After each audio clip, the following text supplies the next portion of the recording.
driven to win presents. The Scarlet Letter, written by Nathaniel Hawthorne. Let's begin the story. Part 1. Chapter 1. The Prison Door. A throng of bearded men, in sad colored garments and gray steeple-crown hats, intermixed with women, some wearing hoods and others bareheaded, was assembled in front of a wooden edifice, the door of which was heavily timbered with oak and studded with iron spikes. The founders of a new colony, whatever utopia of human virtue and happiness they might originally project, have invariably recognized it among their earliest practical necessities to allot a portion of the virgin soil as a cemetery, and another portion as the site of a prison. In accordance with this rule, it may safely be assumed that the forefathers of Boston had built the first prison house somewhere in the vicinity of Cornhill, almost as seasonably as they marked out the first burial ground on Isaac Johnson's lot and round about his grave, which subsequently became the nucleus of all the congregated sepulchres in the old churchyard of King's Chapel. Certain it is that some 15 or 20 years after the settlement of the town, the wooden jail was already marked with weather stains and other indications of age, which gave a yet darker aspect to its beetle-browed and gloomy front. The rust on the ponderous iron work of its oaken door looked more antique than anything else in the New World. Like all that pertains to crime, it seemed never to have known a youthful era. Before this ugly edifice, and between it and the wheel track of the street, was a grass plot, much overgrown with burdock, pigweed, apple pern, and such unsightly vegetation, which evidently found something congenial in the soil that had so early borne the black flower of civilized society, a prison. But on one side of the portal, and rooted almost at the threshold, was a wild rose bush covered, in this month of June, with its delicate gems, which might be imagined to offer their fragrance and fragile beauty to the prisoner as he went in, and to the condemned criminal as he came forth to his doom, in token that the deep heart of nature could pity and be kind to him. This rose bush, by a strange chance, has been kept alive in history. But whether it had merely survived out of the stern old wilderness, so long after the fall of the gigantic pines and oaks that originally overshadowed it, or whether, as there is fair authority for believing, it had sprung up under the footsteps of the sainted and Hutchinson as she entered the prison door, we shall not take upon us to determine. Finding it so directly on the threshold of our narrative, which is now about to issue from that inauspicious portal, we could hardly do otherwise than pluck one of its flowers and present it to the reader. It may serve, let us hope, to symbolize some sweet moral blossom that may be found along the track, or relieve the darkening close of a tale of human frailty and sorrow. Chapter 2. The Marketplace. The grass plot before the jail, in Prison Lane, on a certain summer morning, not less than 2 centuries ago, was occupied by a pretty large number of the inhabitants of Boston, all with their eyes intently fastened on the iron-clamped oaken door. Amongst any other population, or at a later period in the history of New England, the grim rigidity that petrified the bearded physiognomies of these good people would have augured some awful business in hand. It could have betokened nothing short of the anticipated execution of some noted culprit, on whom the sentence of a legal tribunal had but confirmed the verdict of public sentiment. But in that early severity of the Puritan character, an inference of this kind could not so indubitably be drawn. It might be that a sluggish bond servant, or an undutiful child, whom his parents had given over to the civil authority, was to be corrected at the whipping post. It might be that an antinomian, a Quaker, or other heterodox religionist, was to be scourged out of the town, or an idle or vagrant Indian, whom the white man's firewater had made riotous about the streets, was to be driven with stripes into the shadow of the forest. It might be, too, that a witch like old Mistress Hibbins, the bitter, tempered widow of the magistrate, was to die upon the gallows. In either case, there was very much the same solemnity of demeanor on the part of the spectators, as befitted a people among whom religion and law were almost identical, and in whose character both were so thoroughly interfused that the mildest and severest acts of public discipline were alike made venerable and awful. Meager indeed and cold was the sympathy that a transgressor might look for from such bystanders at the scaffold.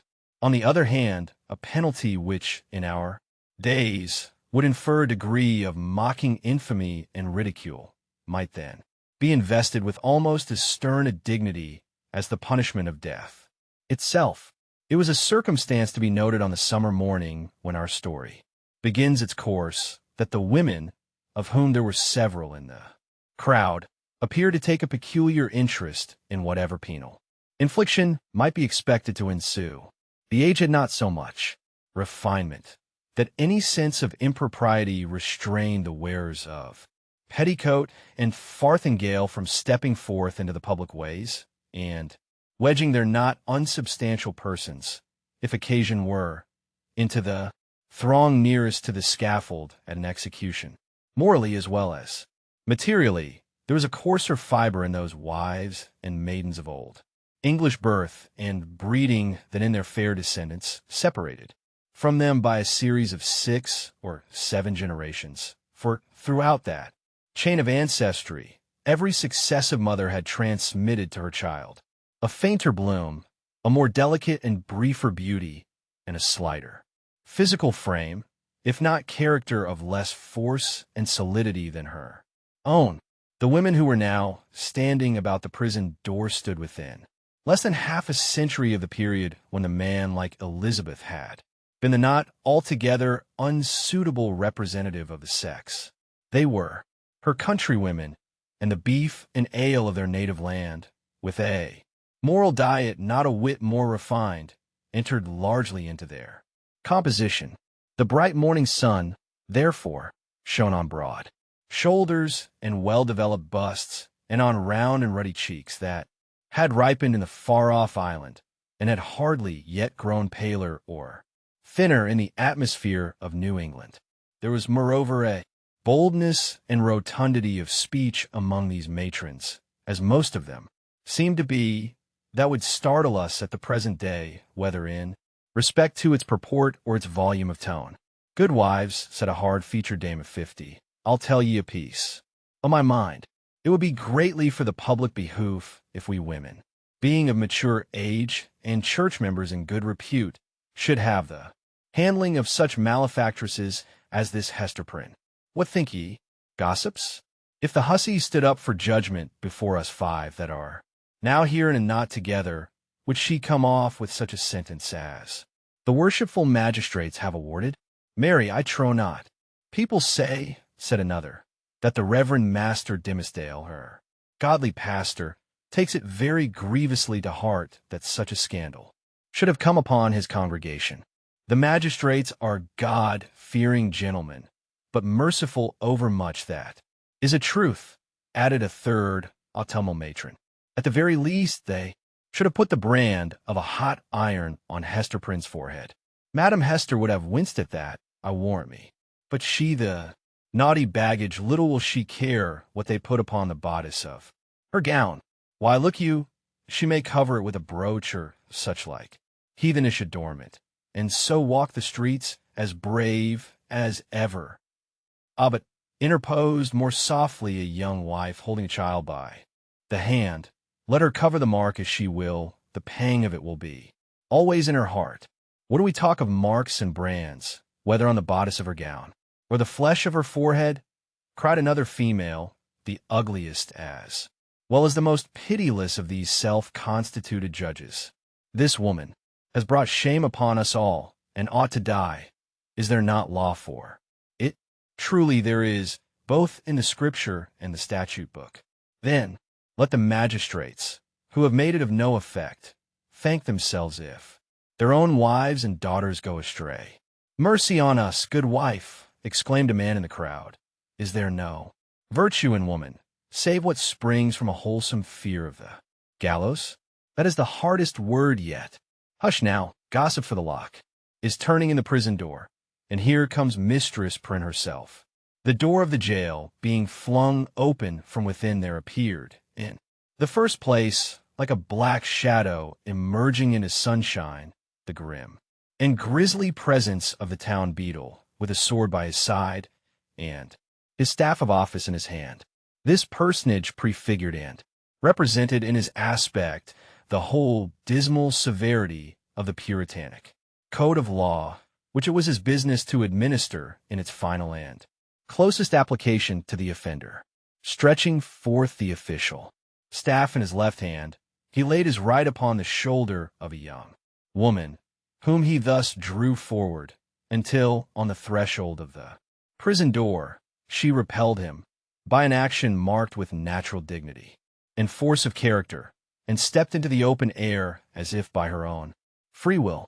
She bore in her arms a child, a baby of some 3 months old, who winked and turned aside its little face from the too vivid light of day, because its existence heretofore had brought it acquaintance only with the gray twilight of a dungeon or other darksome apartment of the prison, when the young woman, the mother of this child, stood fully revealed before the crowd.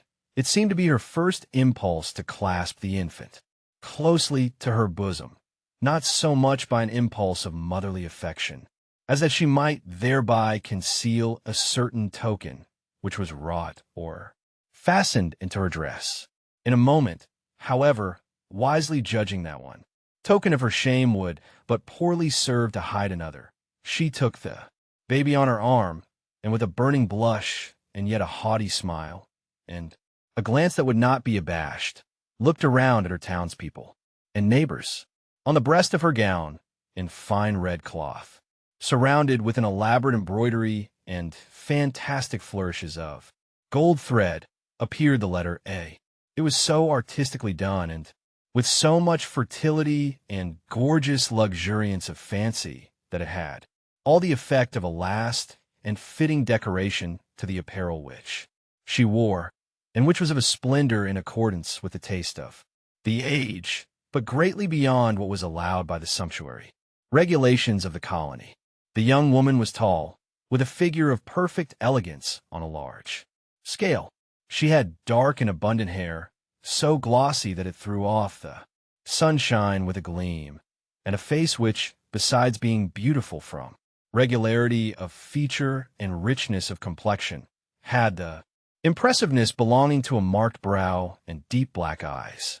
She was ladylike, too, after the manner of the feminine gentility of those days, characterized by a certain state and dignity, rather than by the delicate, evanescent, and indescribable grace which is now recognized as its indication.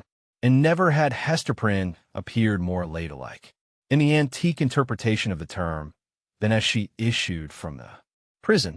Those who had before known her, and had expected to behold her, dimmed and obscured by a disastrous cloud, were astonished and even startled to perceive how her beauty shone out and made a halo of the misfortune and ignominy in which she was enveloped. It may be true that, to a sensitive observer, there was something exquisitely painful in it. Her attire, which indeed she had wrought for the occasion in prison, and had modeled much after her own fancy, seemed to express the attitude of her spirit, the desperate recklessness of her mood, by its wild and picturesque peculiarity. But the point which drew all eyes, and, as it were, transfigured the wearer, so that both men and women who had been familiarly acquainted with Hester Prynne were now impressed, as if they beheld her for the first time, was that scarlet letter, so fantastically embroidered and illuminated upon her bosom. It had the effect of a spell, taking her out of the ordinary relations with humanity, and enclosing her in a sphere by herself. "She hath good skill at her needle, that's certain," remarked one of her female spectators. "But did ever a woman, before this brazen hussy, contrive such a way of showing it? Why, gossips, what is it but to laugh in the faces of our godly magistrates, and make a pride out of what they worthy gentlemen meant for a punishment, It were well, muttered the most iron-visaged of the old dames, if we stripped Madam Hester's rich gown off her dainty shoulders, and, as for the red letter which she hath stitched so curiously, I'll bestow a rag of mine own rheumatic flannel to make a fitter one. Oh, peace, neighbors, peace, whispered their youngest companion. Do not let her hear you. Not a stitch in that embroidered letter, but she has felt it in her heart. The grim beadle now made a gesture with his staff. Make way, good people, make way, in the king's name, cried he. Open a passage, and I promise ye, Mistress Prynne shall be set where man, woman, and child may have a fair sight of her brave apparel from this time till an hour past meridian, a blessing on the righteous colony of the Massachusetts, where iniquity is dragged out into the sunshine. Come along, Madam Hester, and show your scarlet letter in the marketplace. A lane was forthwith opened through the crowd of spectators, preceded by the beadle, and attended by an irregular procession of stern-browed men and unkindly-visaged women. Hester Prynne set forth towards the place appointed for her punishment. A crowd of eager and curious schoolboys, understanding little of the matter in hand, except that it gave them a half-holiday, ran before her progress, turning their heads continually to stare into her face and at the winking baby in her arms, and at the ignominious letter on her breast. It was no great distance, in those days, from the prison door to the marketplace. Measured by the prisoner's experience, however, it might be reckoned a journey of some length, for haughty as her demeanor was, she perchance underwent an agony from every footstep of those that thronged to see her, as if her heart had been flung into the street for them all to spurn and trample upon. In our nature, however, there is a provision alike marvelous and merciful, that the sufferer should never know the intensity of what he endures by its present torture, but chiefly by the pang that rankles after it. With almost a serene deportment, therefore, Hester Prynne passed through this portion of her ordeal and came to a sort of scaffold at the western extremity of the marketplace. It stood nearly beneath the eaves of Boston's earliest church, and appeared to be a fixture there.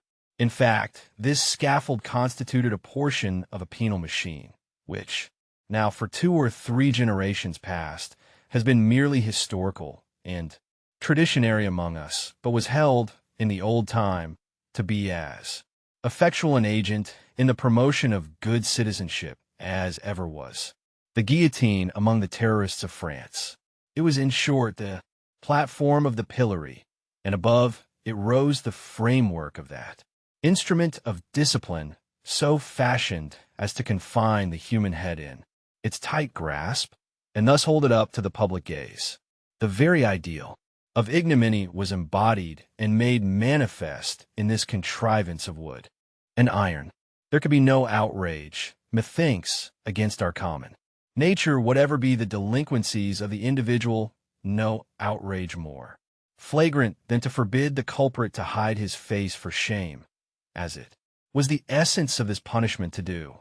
In Hester Prynne's instance, however, as not unfrequently in other cases, her sentence bore that she should stand a certain time upon the platform, but without undergoing that gripe about the neck and confinement of the head, the proneness to which was the most devilish characteristic of this ugly engine. Knowing, while her part, she ascended a flight of wooden steps, and was thus displayed to the surrounding multitude at about the height of a man's shoulders above the street.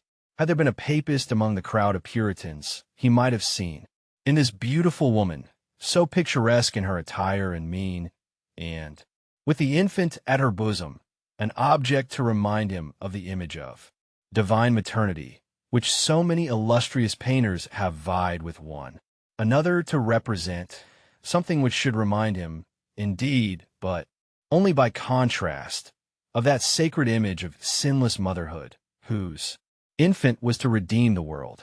Here there was the taint of deepest sin in the most sacred quality of human life, working such effect that the world was only the darker for this woman's beauty, and the more. Loss for the infant that she had borne.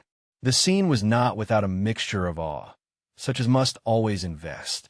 The spectacle of guilt and shame in a fellow creature before society shall have grown corrupt enough to smile instead of shuddering at it. The witnesses of Hester Prynne's disgrace had not yet passed beyond. Their simplicity, they were stern enough to look upon her death, had that been the sentence, without a murmur at its severity, but had none of the heartlessness of another social state, which would find only a theme for jest in an exhibition like the present. Even had there been a disposition to turn the matter into ridicule, it must have been repressed and overpowered by the solemn presence of men no less dignified than the governor and several of his counselors, a judge, a general, and the ministers of the town, all of whom sat or stood in a balcony of the meeting house, looking down upon the platform. When such personages could constitute a part of the spectacle without risking the majesty or reverence of rank and office, it was safely to be inferred that the infliction of a legal sentence would have an earnest and effectual meaning. Accordingly, the crowd was somber and grave. The unhappy culprit sustained herself as best a woman might under the heavy weight of 1,000 unrelenting eyes, all fastened upon her, and concentrated at her bosom. It was almost intolerable to be born. Of an impulsive and passionate nature, she had fortified herself to encounter the stings and venomous stabs of public contumely, wreaking itself in every variety of insult. But there was a quality so much more terrible in the solemn mood of the popular mind that she longed rather to behold all those rigid countenances contorted with scornful merriment, and herself the object. Had a roar of laughter burst from the multitude, each man, each woman, each little shrill-voiced child, contributing their individual parts, Hester Prynne might have repaid them all with a bitter and disdainful smile.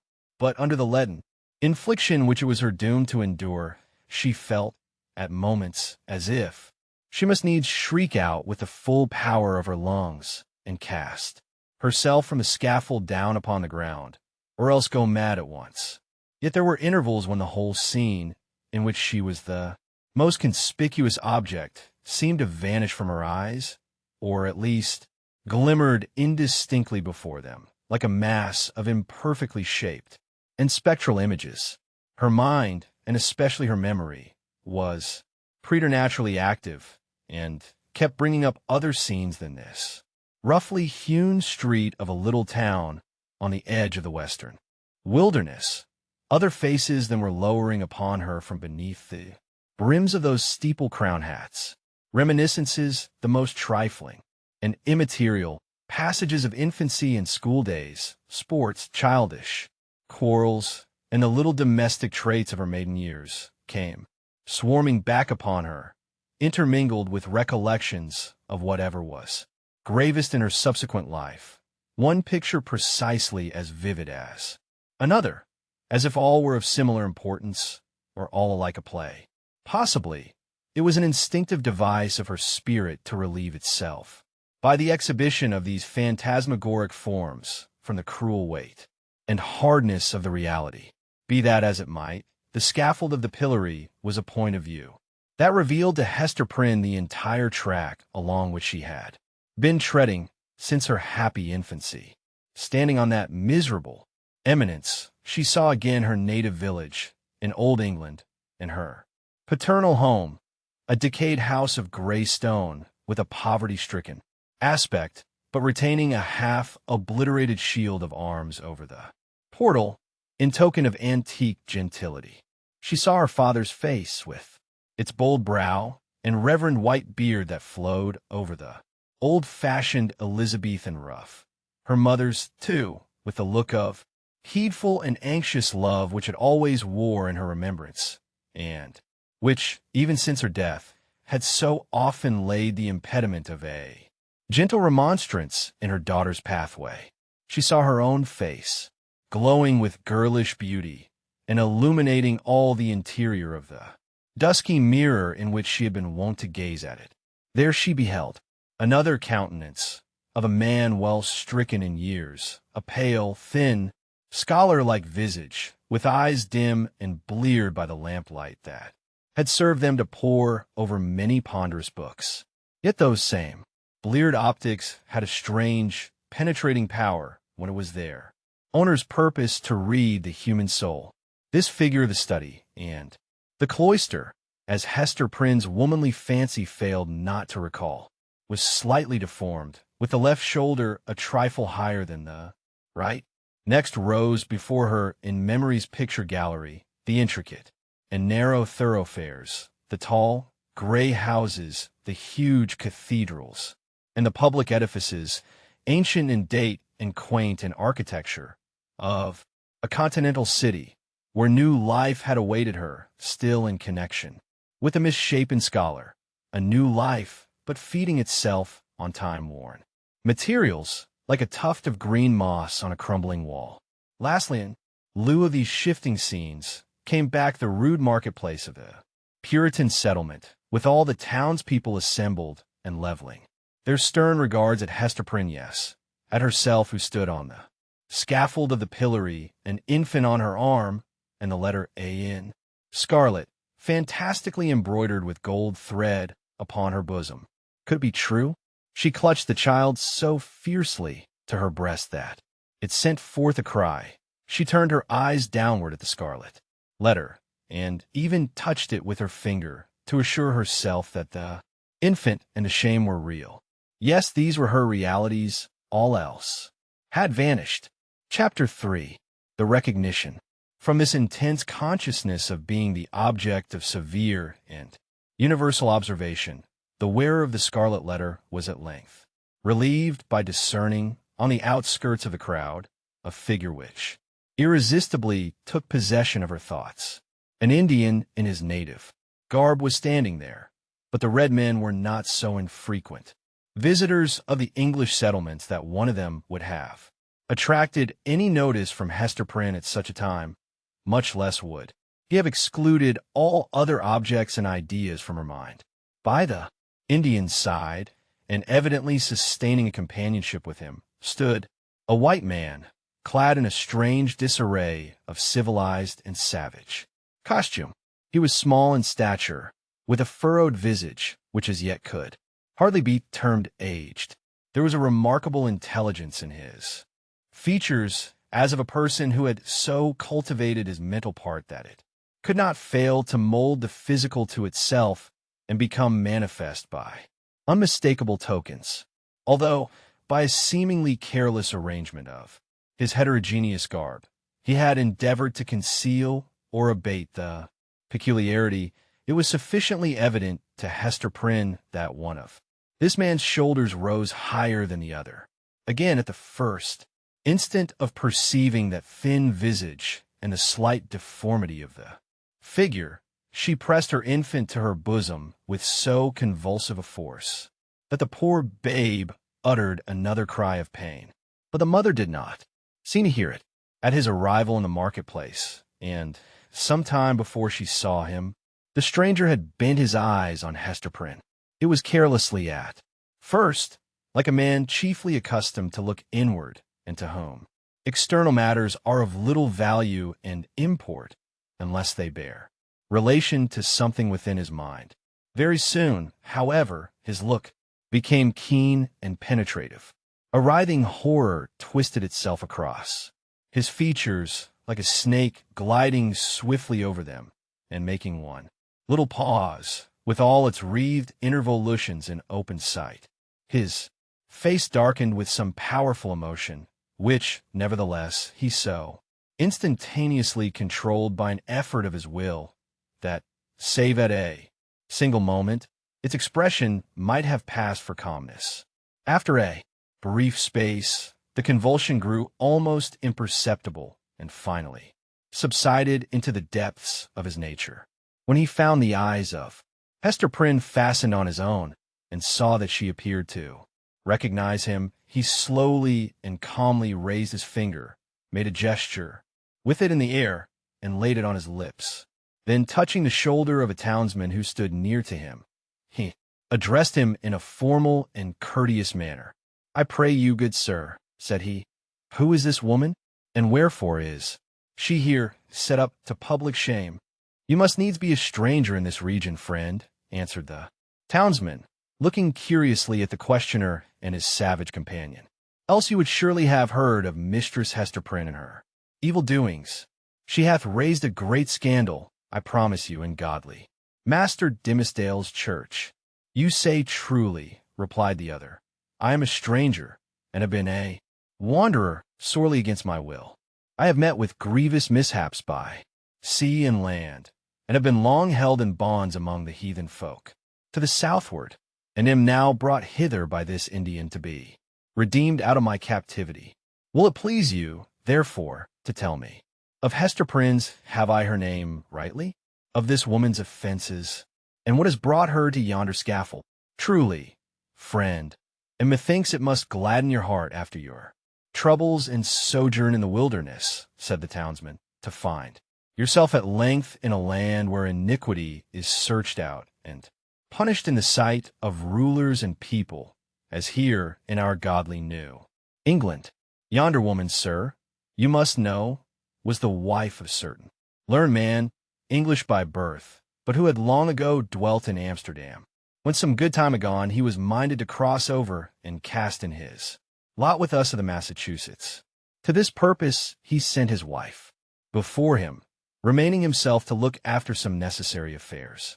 Marry, good sir, in some 2 years or less that the woman has been a dweller here in Boston, no tidings have come of this learned gentleman, Master Prynne, and his young wife, look you, being left to her own misguidance." "I conceive you," said the stranger with a bitter smile. "So, learned a man, as you speak of, should have learned this too in his books, and who, by your favor, sir, may be the father of yonder babe. It is some 3 or 4 months old. I should judge which Mistress Prynne is holding in her arms. Of a truth, friend, that matter remaineth a riddle, and the Daniel who shall expound it is yet a wanting," answered the townsman. "Madam, Hester absolutely refuseth to speak, and the magistrates have laid their heads together in vain. Peradventure the guilty one stands, looking on at this sad spectacle, unknown of man, and forgetting that God sees him. The learned man," observed the stranger with another smile, "should come himself to look into the mystery. It behoves him well if he be still in life," responded the townsman. "Now, good sir, our Massachusetts magistracy, bethinking themselves that this woman is youthful and fair, and doubtless was strongly tempted to her fall, and that, moreover, as is most likely, her husband may be at the bottom of the sea, they have not been bold to put in force the extremity of our righteous law against her. The penalty thereof is death. But in their great mercy and tenderness of heart they have doomed Mistress Prynne to stand only a space of 3 hours on the platform of the pillory, and then and thereafter for the remainder of her natural life to wear a mark of shame upon her bosom." "A wise sentence," remarked the stranger, gravely, bowing his head. "Thus she will be a living sermon against sin until the ignominious letter be engraved upon her tombstone. It irks me, nevertheless, that the partner of her iniquity should not at least stand on the scaffold by her side. But he will be known, he will be known, he will be known." He bowed courteously to the communicative townsman, and whispering a few words to his Indian attendant, they both made their way through the crowd. While this passed, Hester Prynne had been standing on her pedestal, still with a fixed gaze towards the stranger, so fixed a gaze that at moments of intense absorption all other objects in the visible world seemed to vanish, leaving only him and her.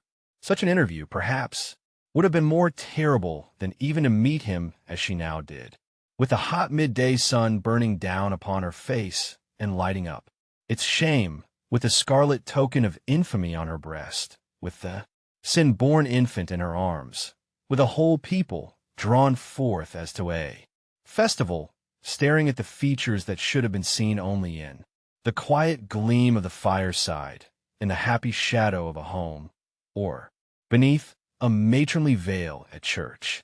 Dreadful as it was, she was conscious of a shelter in the presence of these 1,000 witnesses. It was better to stand thus, with so many betwixt him and her, than to greet him face to face, they two alone. She fled for refuge, as it were, to the public exposure, and dreaded the moment when its protection should be withdrawn from her.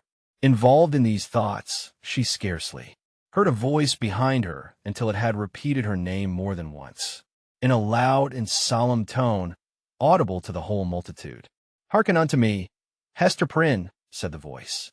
It has already been noticed that directly over the platform on which Hester Prynne stood was a kind of balcony or open gallery appended to the meeting house.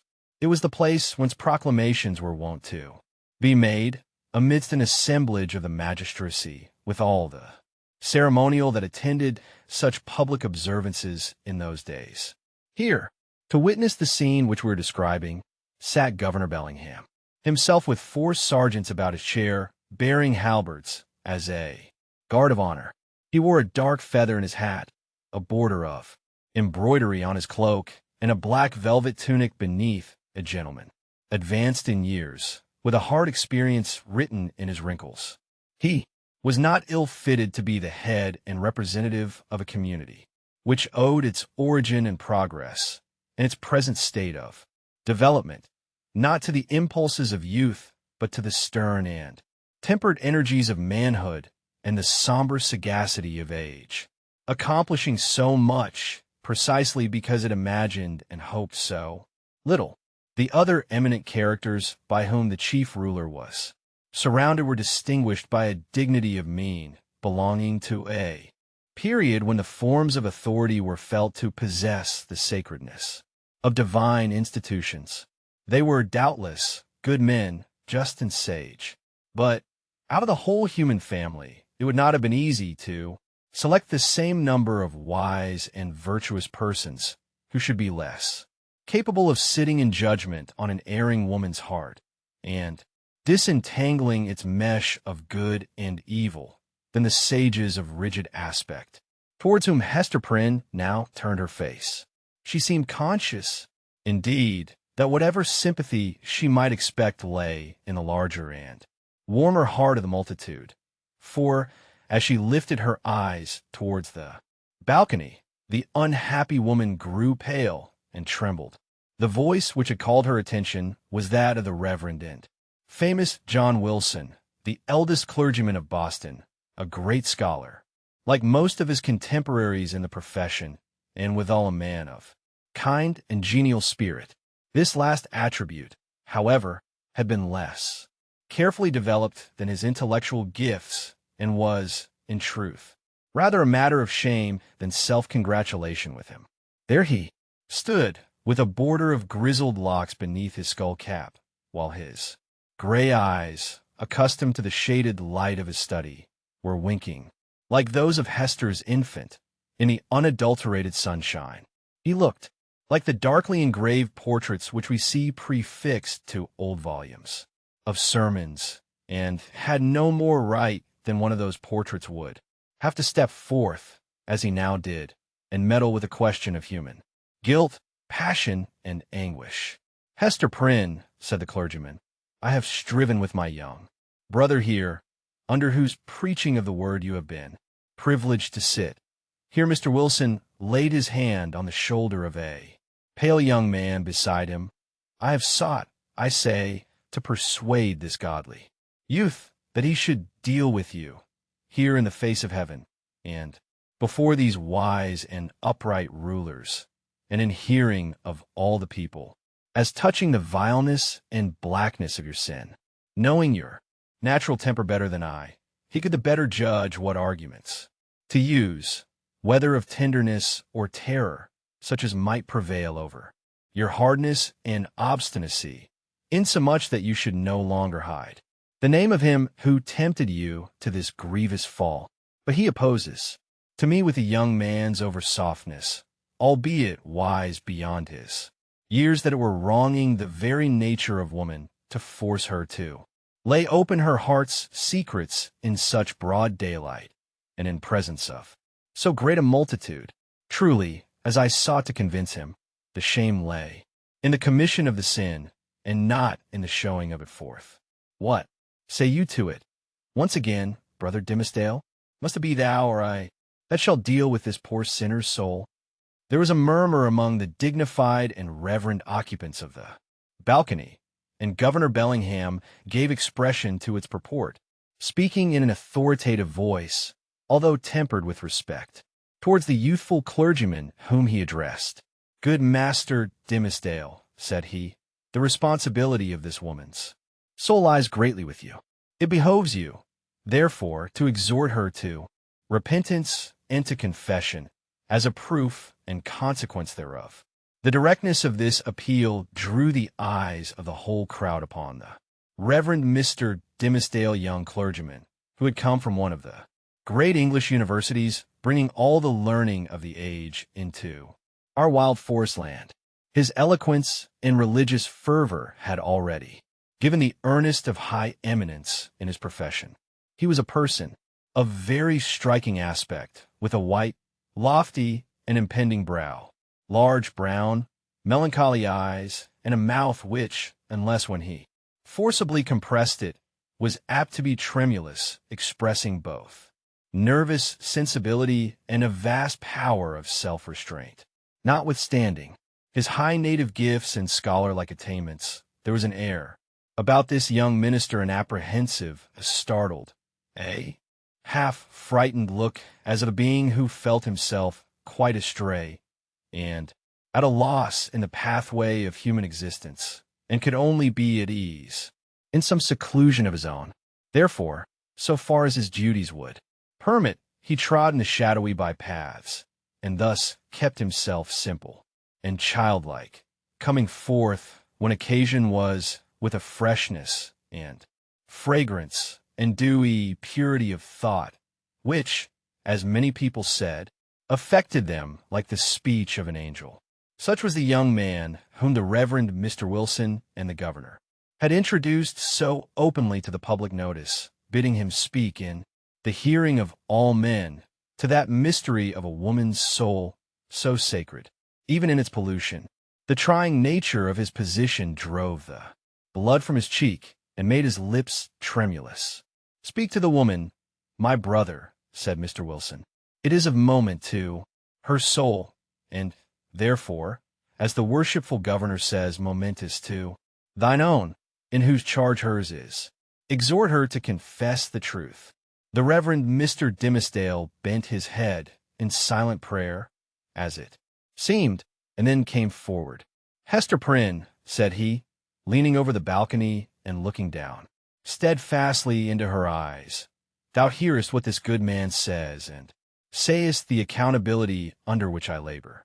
If thou feelest it to be for thy soul's peace, and that thy earthly punishment will thereby be made more effectual to salvation, I charge thee to speak out the name of thy fellow sinner and fellow sufferer.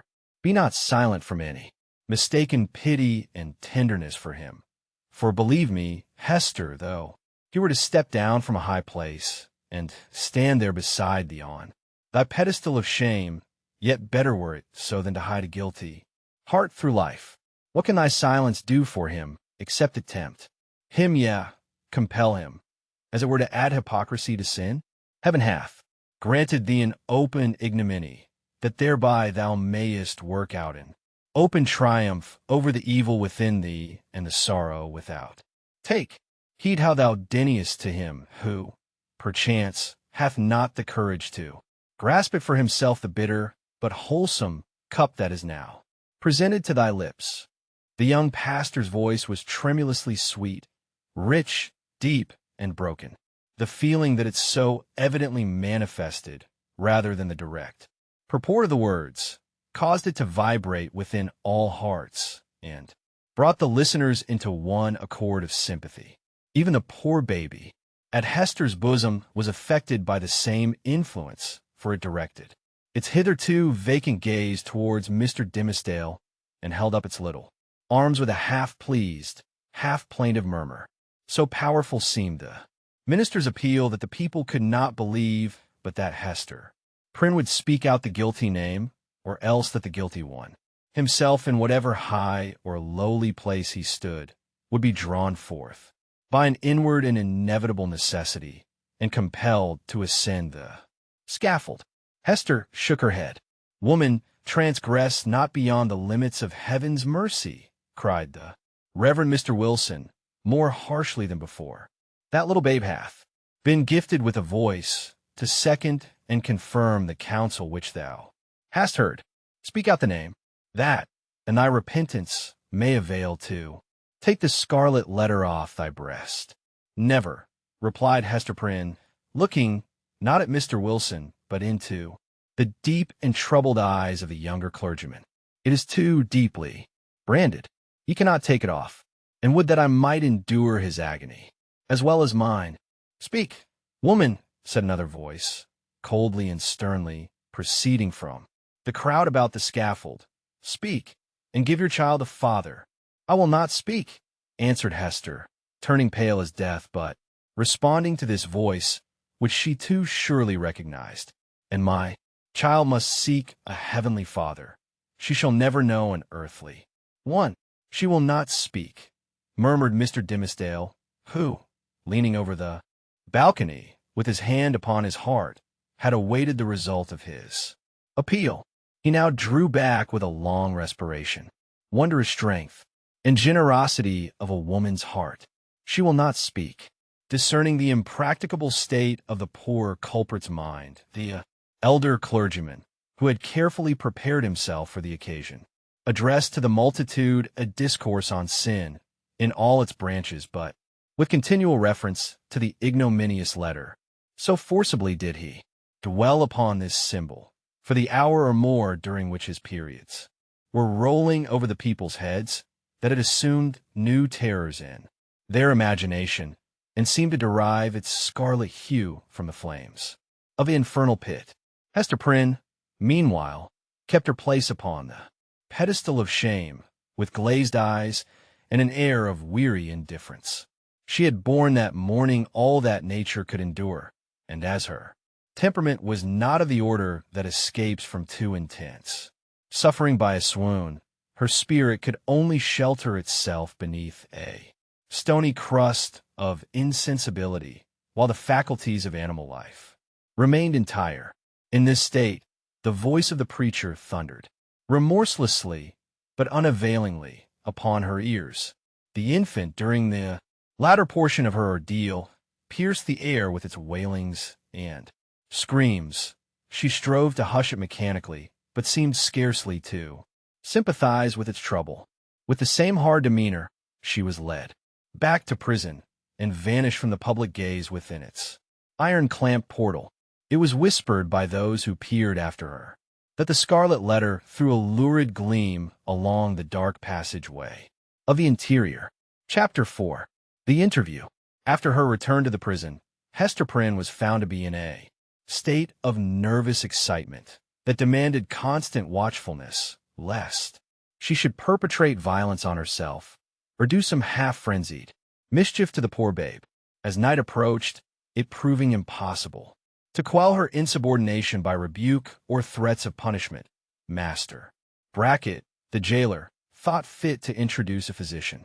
He described him as a man of skill in all Christian modes of physical science, and likewise familiar with whatever the savage people could teach in respect to medicinal herbs and roots that grew in the forest.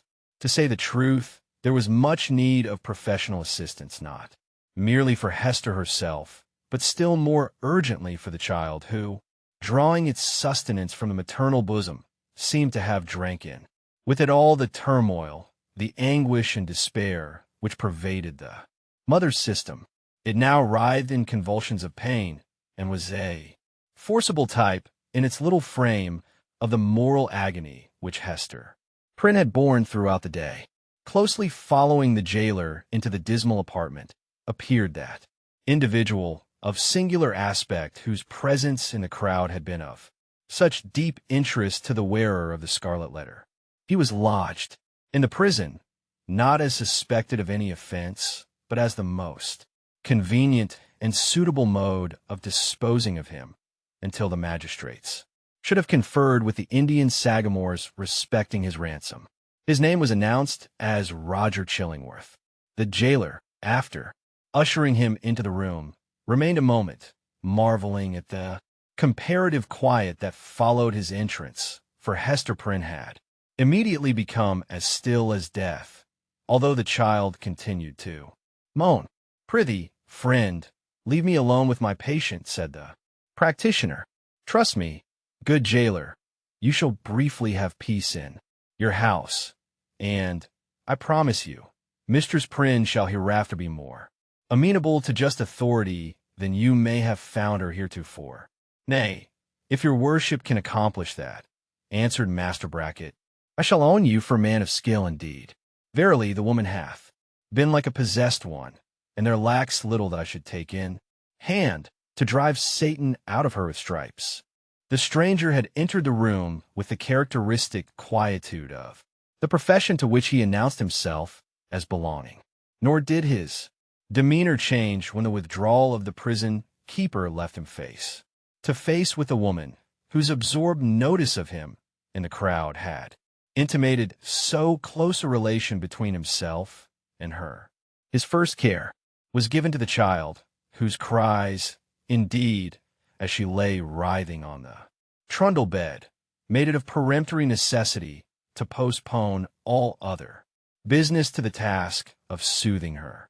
He examined the infant carefully, and then proceeded to unclasp a leathern case, which he took from beneath his dress. It appeared to contain medical preparations, one of which he mingled with a cup of water. "My old studies in alchemy," observed he, "and my sojourn for above a year past among a people well versed in the kindly properties of simples, have made a better physician of me than many that claim the medical degree. Here, woman, the child is yours, she is none of mine, neither will she recognize my voice or aspect as a father's. Administer this draught, therefore, with thine own hand." Hester repelled the offered medicine, at the same time gazing with strongly marked apprehension into his face. "Wouldst thou avenge thyself on the innocent babe?" whispered she. "Foolish woman," responded the physician, half coldly, half soothingly, "what should ail me to harm this misbegotten and miserable babe? The medicine is potent for good, and were it my child, yea, mine own as well as thine, I could do no better for it." As she still hesitated, being, in fact, in no reasonable state of mind, he took the infant in his arms, and himself administered the draught. It soon proved its efficacy, and redeemed the leech's pledge. The moans of the little patient subsided, its convulsive tossings gradually ceased, and in a few moments, as is the custom of young children after relief from pain, it sank into a profound and dewy slumber. The physician, as he had a fair right to be termed, next bestowed his attention on the mother. With calm and intense scrutiny, he felt her pulse, looked into her eyes a gaze that made her heart shrink and shudder because so familiar and yet so strange and cold, and finally, satisfied with his investigation, proceeded to mingle another draught. "I know not Lethe nor Nepenthe," remarked he, "but I have learned many new secrets in the wilderness, and here is one of them, a recipe that an Indian taught me in requital of some lessons of my own that were as old as Paracelsus. Drink it. It may be less soothing than a sinless conscience that I cannot give thee, but it will calm the swell and heaving of thy passion, like oil thrown on the waves of a tempestuous sea." He presented the cup to Hester, who received it with a slow, earnest look into his face, not precisely a look of fear, yet full of doubt and questioning as to what his purposes might be. She looked also at her slumbering child. "I have thought of death," said she, "have wished for it, would even have prayed for it, were it fit that such as I should pray for anything. Yet if death be in this cup, I bid thee think again ere thou beholdest me quaff it. See, it is even now at my lips." "Drink, then," replied he, still with the same cold composure. "Dost thou know me so little, Hester Prynne?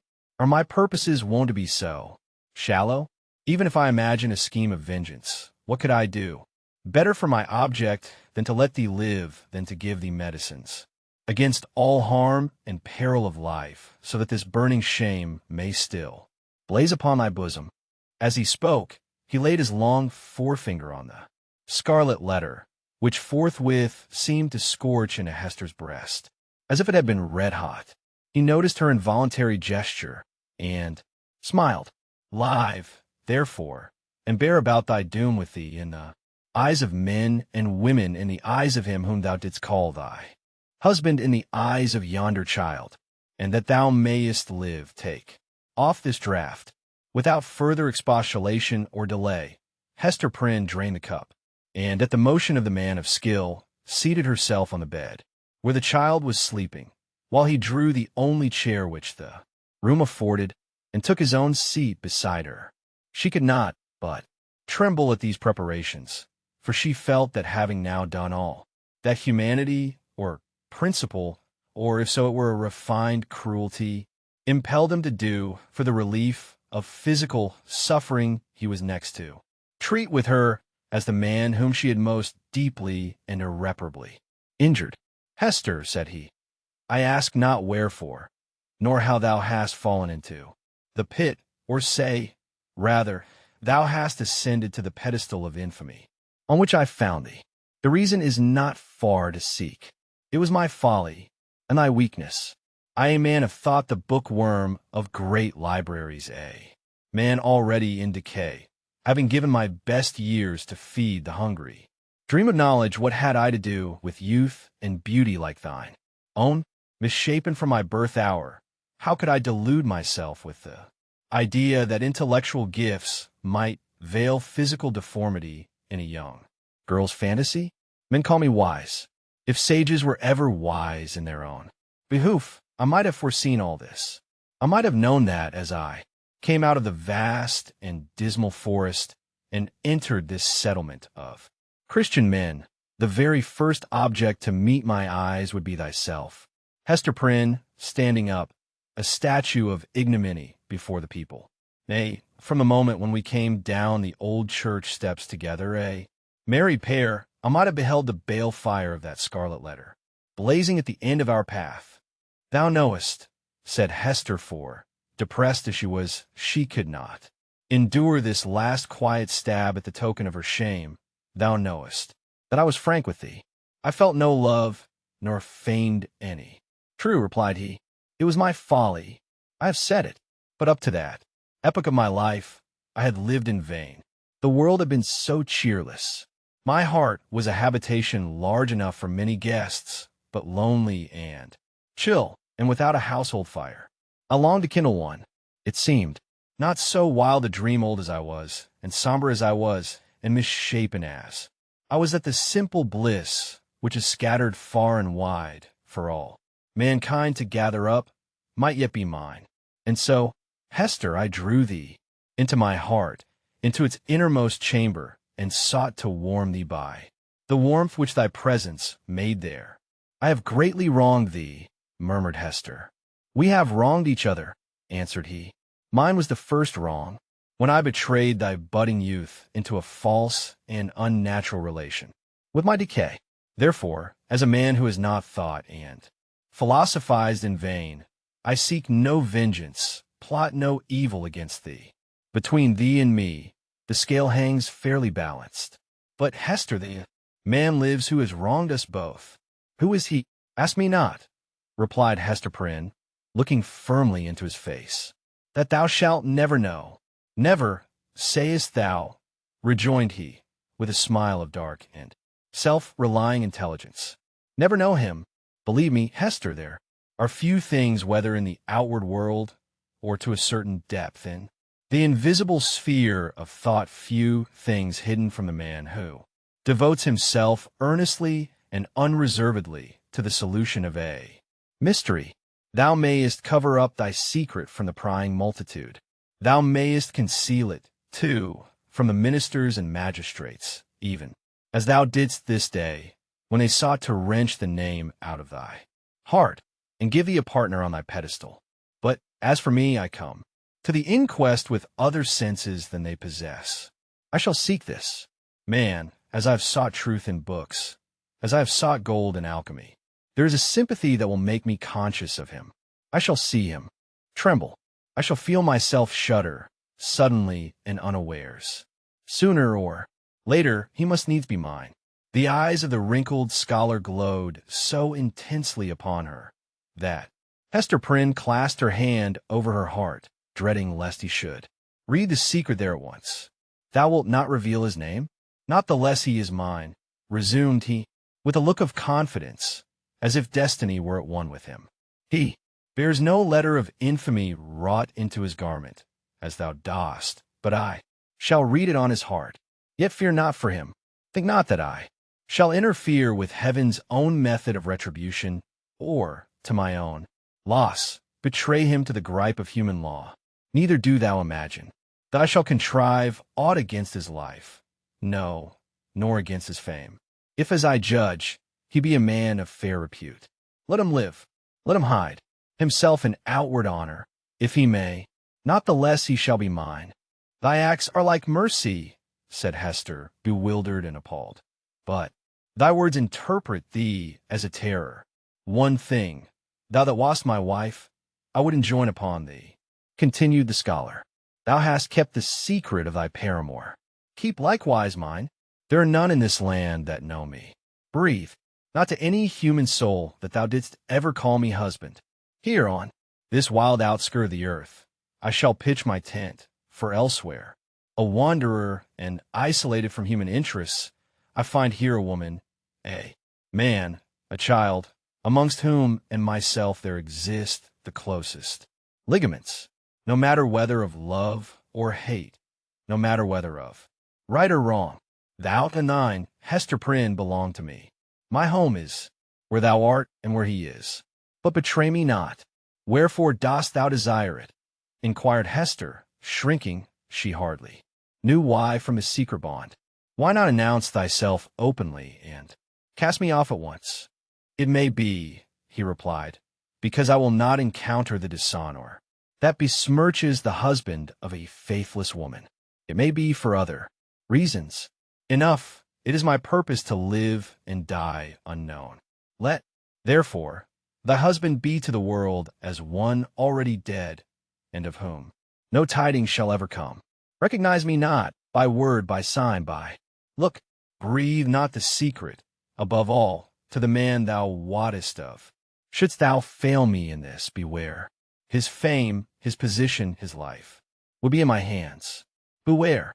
I will keep thy secret, as I have his, said Hester. Swear it, rejoined he, and she took the oath. And now, Mistress Prynne, said old Roger Chillingworth, as he was hereafter to be named, I leave thee alone, alone with thy infant and the scarlet letter. How is it, Hester? Doth thy sentence bind thee too? Were the token in thy sleep?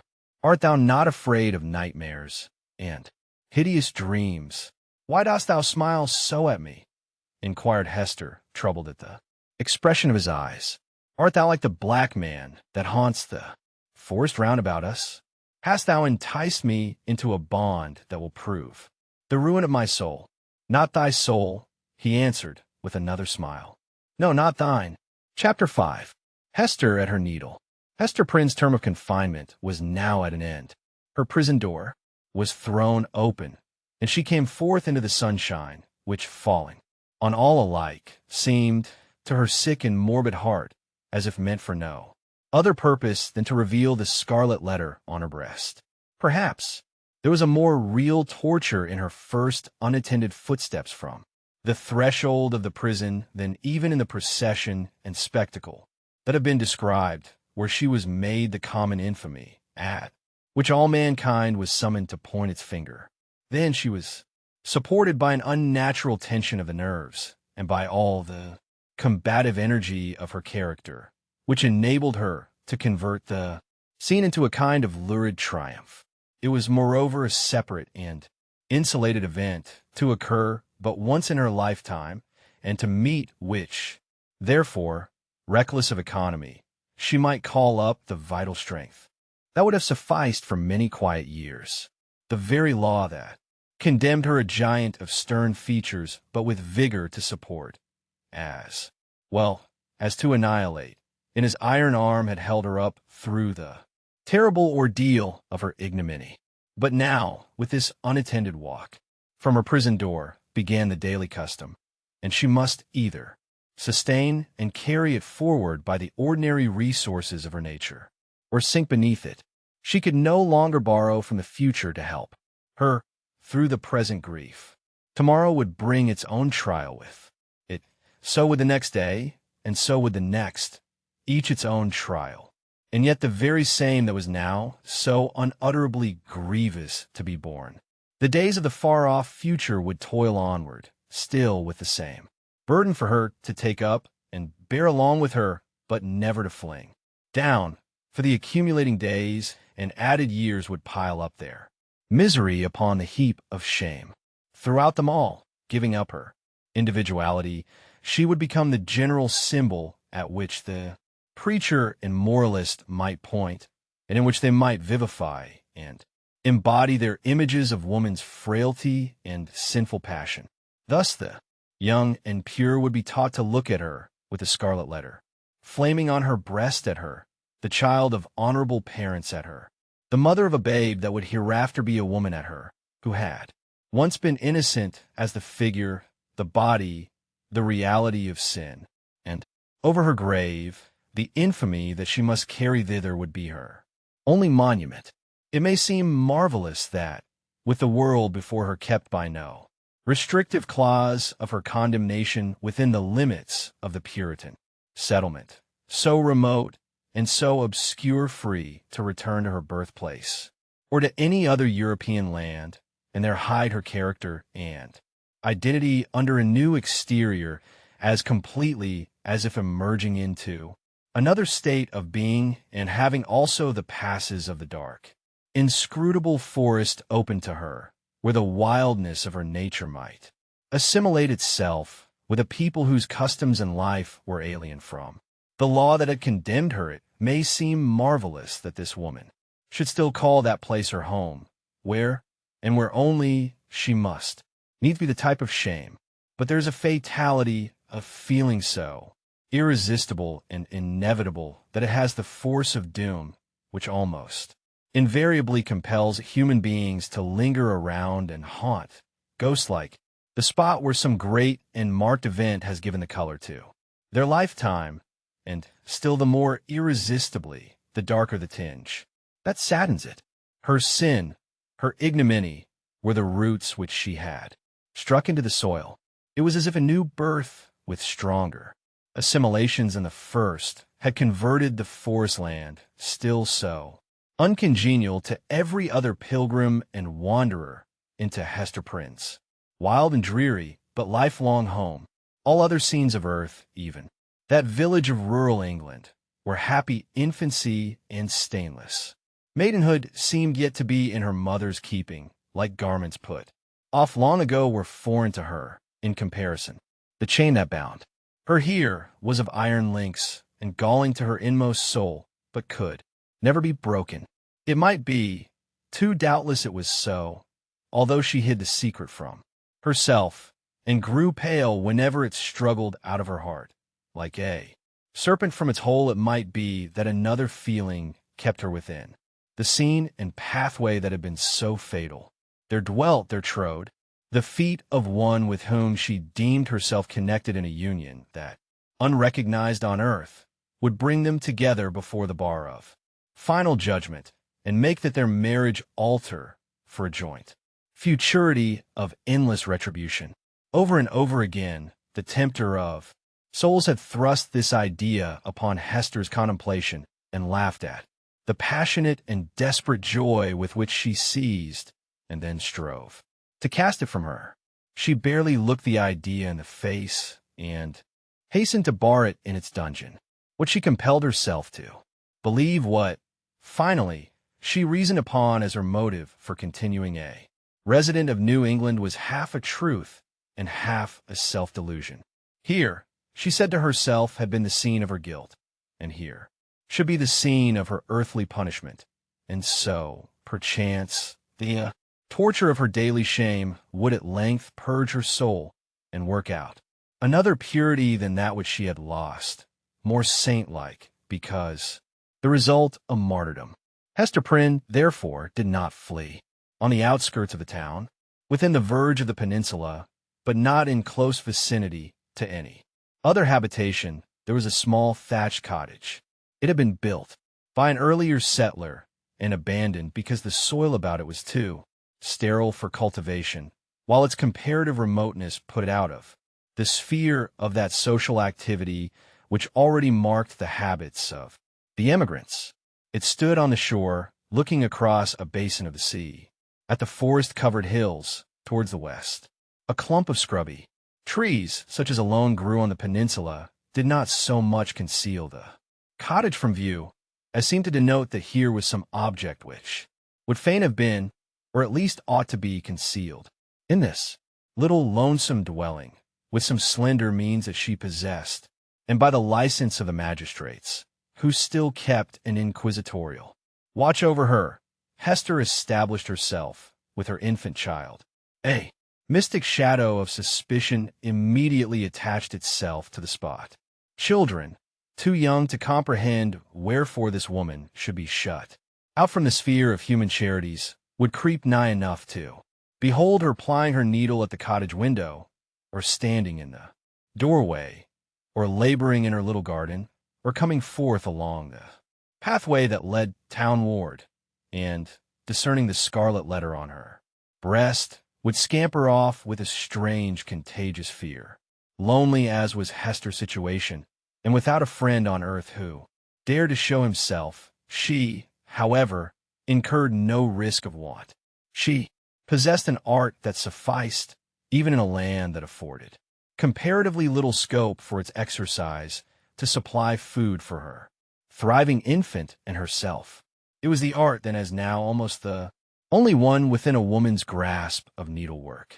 She bore on her breast, in the curiously embroidered letter, a specimen of her delicate and imaginative skill, of which the dames of a court might gladly have availed themselves to add the richer and more spiritual adornment of human ingenuity to their fabrics of silk and gold. Here, indeed, in the sable simplicity that generally characterized the Puritanic modes of dress, there might be an infrequent call for the finer productions of her handiwork, yet the taste of the age, demanding whatever was elaborate in compositions of this kind, did not fail to extend its influence over our stern progenitors, who had cast behind them so many fashions which it might seem harder to dispense with. Public ceremonies, such as ordinations, the installation of magistrates, and all that could give majesty to the forms in which a new government manifested itself to the people, were, as a matter of policy, marked by a stately and well-conducted ceremonial and a somber, but yet a studied magnificence. Deep ruffs, painfully wrought, bands, and gorgeously embroidered gloves were all deemed necessary to the official state of men assuming the reins of power, and were readily allowed to individuals dignified by rank or wealth, even while sumptuary laws forbade these and similar extravagances to the plebeian order. In the array of funerals, too, whether for the apparel of the dead body, or to typify, by manifold emblematic devices of sable cloth and snowy lawn, the sorrow of the survivors, there was a frequent and characteristic demand for such labor as Hester Prynne could supply. Baby linen for babies, then war robes of state afforded still another possibility of toil and emolument. By degrees, not very slowly, her handiwork became what would now be termed the fashion, whether from commiseration for a woman of so miserable a destiny, or from the morbid curiosity that gives a fictitious value even to common or worthless things, or by whatever other intangible circumstance was then, as now, sufficient to bestow on some persons what others might seek in vain, or because Hester really filled a gap which must otherwise have remained vacant. It is certain that she had ready and fairly requited employment for as many hours as she saw fit to occupy with her needle. Vanity, it may be, chose to mortify itself by putting on, for ceremonials of pomp and state, the garments that had been wrought by her sinful hands. Her needlework was seen on the ruff of the governor. Military men wore it on their scarfs, and the minister on his band. It decked the baby's little cap. It was shut up to be mildewed and molder away in the coffins of the dead. But it is not recorded that, in a single instance, her skill was called in to embroider the white veil which was to cover the pure blushes of a bride. The exception indicated the ever-relentless vigor with which society frowned upon her sin. Hester sought not to acquire anything beyond a subsistence of the plainest and most ascetic description for herself and a simple abundance for her child. Her own dress was of the coarsest materials and the most somber hue, with only that one ornament, the scarlet letter, which it was her doom to wear. The child's attire, on the other hand, was distinguished by a fanciful, or we may rather say a fantastic ingenuity, which served, indeed, to heighten the airy charm that early began to develop itself in the little girl, but which appeared to have also a deeper meaning. We may speak further of it hereafter, except for that small expenditure in the decoration of her infant. Hester bestowed all her superfluous means in charity on wretches less miserable than herself, and who not unfrequently insulted the hand that fed them.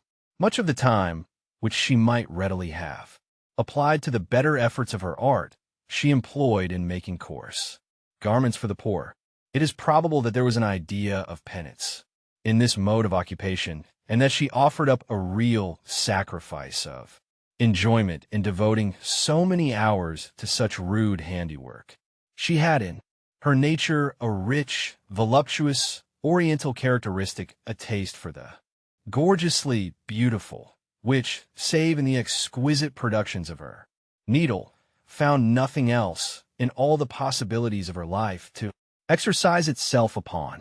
Women derive a pleasure incomprehensible to the other sex from the delicate toil of the needle. To Hester Prynne it might have been a mode of expressing and therefore soothing the passion of her life. Like all other joys, she rejected it as sin. This morbid meddling of conscience with an immaterial matter betokened it is to be feared no genuine and steadfast penitence, but something doubtful, something that might be deeply wrong beneath. In this manner, Hester Prynne came to have a part to perform in the world.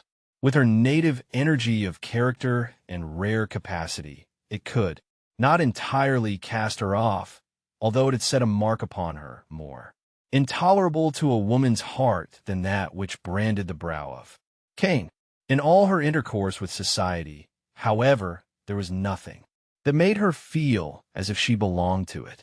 Every gesture, every word, and even the silence of those with whom she came in contact implied, and often expressed, that she was banished, and as much alone as if she inhabited another sphere or communicated with the common nature by other organs and senses than the rest of humankind. She stood apart from mortal interests, yet close beside them, like a ghost that revisits the familiar fireside and can no longer make itself seen or felt, no more smile with the household joy, nor mourn with the kindred sorrow, or, should it succeed in manifesting its forbidden sympathy, awakening only terror and horrible repugnance. These emotions, in fact, and its bitterest scorn besides, seemed to be the sole portion that she retained in the universal heart. It was not an age of delicacy in her position, although she understood it well, and was in little danger of forgetting it, was often brought before her vivid self-perception, like a new anguish, by the rudest touch upon the tenderest spot. The poor, as we have already said, whom she sought out to be the objects of her bounty, often reviled the hand that was stretched forth to succor them. Dames of elevated rank, likewise, whose doors she entered in the way of her occupation, were accustomed to distill drops of bitterness into her heart, sometimes through that alchemy of quiet malice by which women can concoct a subtle poison from ordinary trifles, and sometimes also by a coarser expression that fell upon the sufferer's defenseless breast like a rough blow upon an ulcerated wound. Hester had schooled herself long and well, and she never responded to these attacks, save by a flush of crimson that rose irrepressibly over her pale cheek and again subsided into the depths of her bosom. She was patient a martyr, indeed, but she forebore to pray for enemies, lest in spite of her forgiving aspirations, the words of the blessing should stubbornly twist themselves into a curse.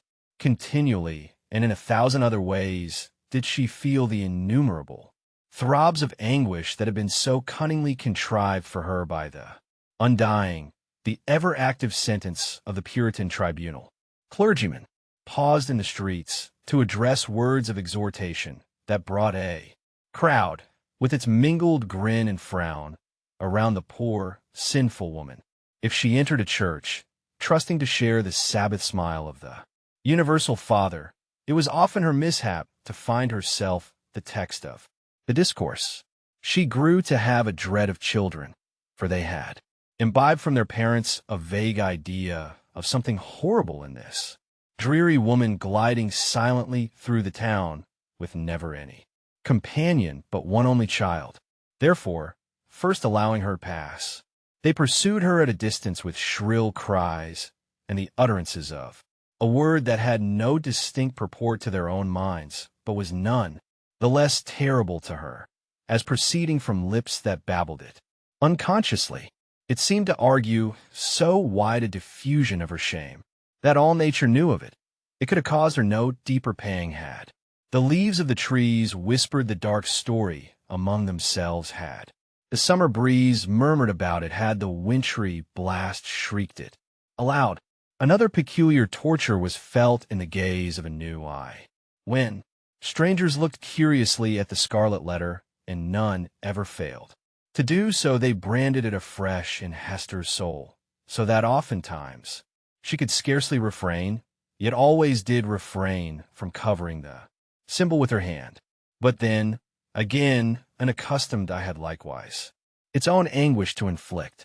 Its cool stare of familiarity was intolerable. From first to last, in short, Hester Prynne had always this dreadful agony in feeling a human eye upon the token. The spot never grew callous. It seemed, on the contrary, to grow more sensitive with daily torture. But sometimes, once in many days, or perchance in many months, she felt a human eye upon the ignominious brand that seemed to give a momentary relief, as if half of her agony were shared. The next instant, back it all rushed again, with still a deeper throb of pain. For in that brief interval she had sinned anew. Had Hester sinned alone, her imagination was somewhat affected, and had she been of a softer moral and intellectual fiber, would have been still more so, by the strange and solitary anguish of her life, walking to and fro with those lonely footsteps in a little world with which she was outwardly connected. It now and then appeared to Hester, if altogether fancy, it was nevertheless too potent to be resisted. She felt, or fancied, then, that the scarlet letter had endowed her with a new sense. She shuddered to believe, yet could not help believing, that it gave her a sympathetic knowledge of the hidden sin in other hearts. She was terror-stricken by the revelations that were thus made. What were they? Could they be other than the insidious whispers of the bad angel, who would fain have persuaded the struggling woman, as yet only half his victim, that the outward guise of purity was but a lie, and that, if truth were everywhere to be shown, a scarlet letter would blaze forth on many a bosom besides Hester Prynne's? Or must she receive those intimations so obscure, yet so distinct as truth? In all her miserable experience, there was nothing else so awful and so loathsome as this sense. It perplexed, as well as shocked her, by the irreverent, an opportuneness of the occasions that brought it into vivid action. Sometimes the red infamy upon her breast would give a sympathetic throb as she passed near a venerable minister or magistrate, the model of piety and justice, to whom that age of antique reverence looked up, as to a mortal man in fellowship with angels. What evil thing is at hand, would Hester say to herself, lifting her reluctant eyes there? Would be nothing human within the scope of view, save the form of this earthly saint. Again, a mystic sisterhood would contumaciously assert itself, as she met the sanctified frown of some matron, who, according to the rumor of all tongues, had kept cold snow within her bosom throughout life. That unsunned snow in the matron's bosom, and the burning shame on Hester Prynne's what had the two in common? Or once more, the electric thrill would give her warning, behold, Hester here is a companion, and, looking up, she would detect the eyes of a young maiden glancing at the scarlet letter, shyly and aside, and quickly averted with a faint, chill crimson in her cheeks, as if her purity were somewhat sullied by that momentary glance. O fiend, whose talisman was that fatal symbol, wouldst thou leave nothing, whether in youth or age, for this poor sinner to revere? Such loss of faith is ever one of the saddest results of sin, be it accepted as a proof that all was not corrupt in this poor victim of her own frailty and man's hard law, that Hester Prynne yet struggled to believe that no fellow mortal was guilty like herself. The vulgar, who in those dreary old times were always contributing a grotesque horror to what interested their imaginations, had a story about the scarlet letter which we might readily work up into a terrific legend. They averred that the symbol was not mere scarlet cloth, tinged in an earthly dye pot, but was red hot with infernal fire, and could be seen glowing all alight whenever Hester Prynne walked abroad in the night time. And we must needs say it seared Hester's bosom so deeply that perhaps there was more truth in the rumor than our modern incredulity may be inclined to admit. Chapter 6. Pearl. We have as yet hardly spoken of the infant, that little creature whose innocent life had sprung, by the inscrutable decree of Providence, a lovely and immortal flower, out of the rank luxuriance of a guilty passion. How strange it seemed to the sad woman, as she watched the growth and the beauty that became every day more brilliant, and the intelligence that threw its quivering sunshine over the tiny features of this child, her Pearl, for so had Hester called her, not as a name expressive of her aspect, which had nothing of the calm, white, unimpassioned luster that would be indicated by the comparison, but she named the infant Pearl as being of great price, purchased with all. She had her mother's only treasure.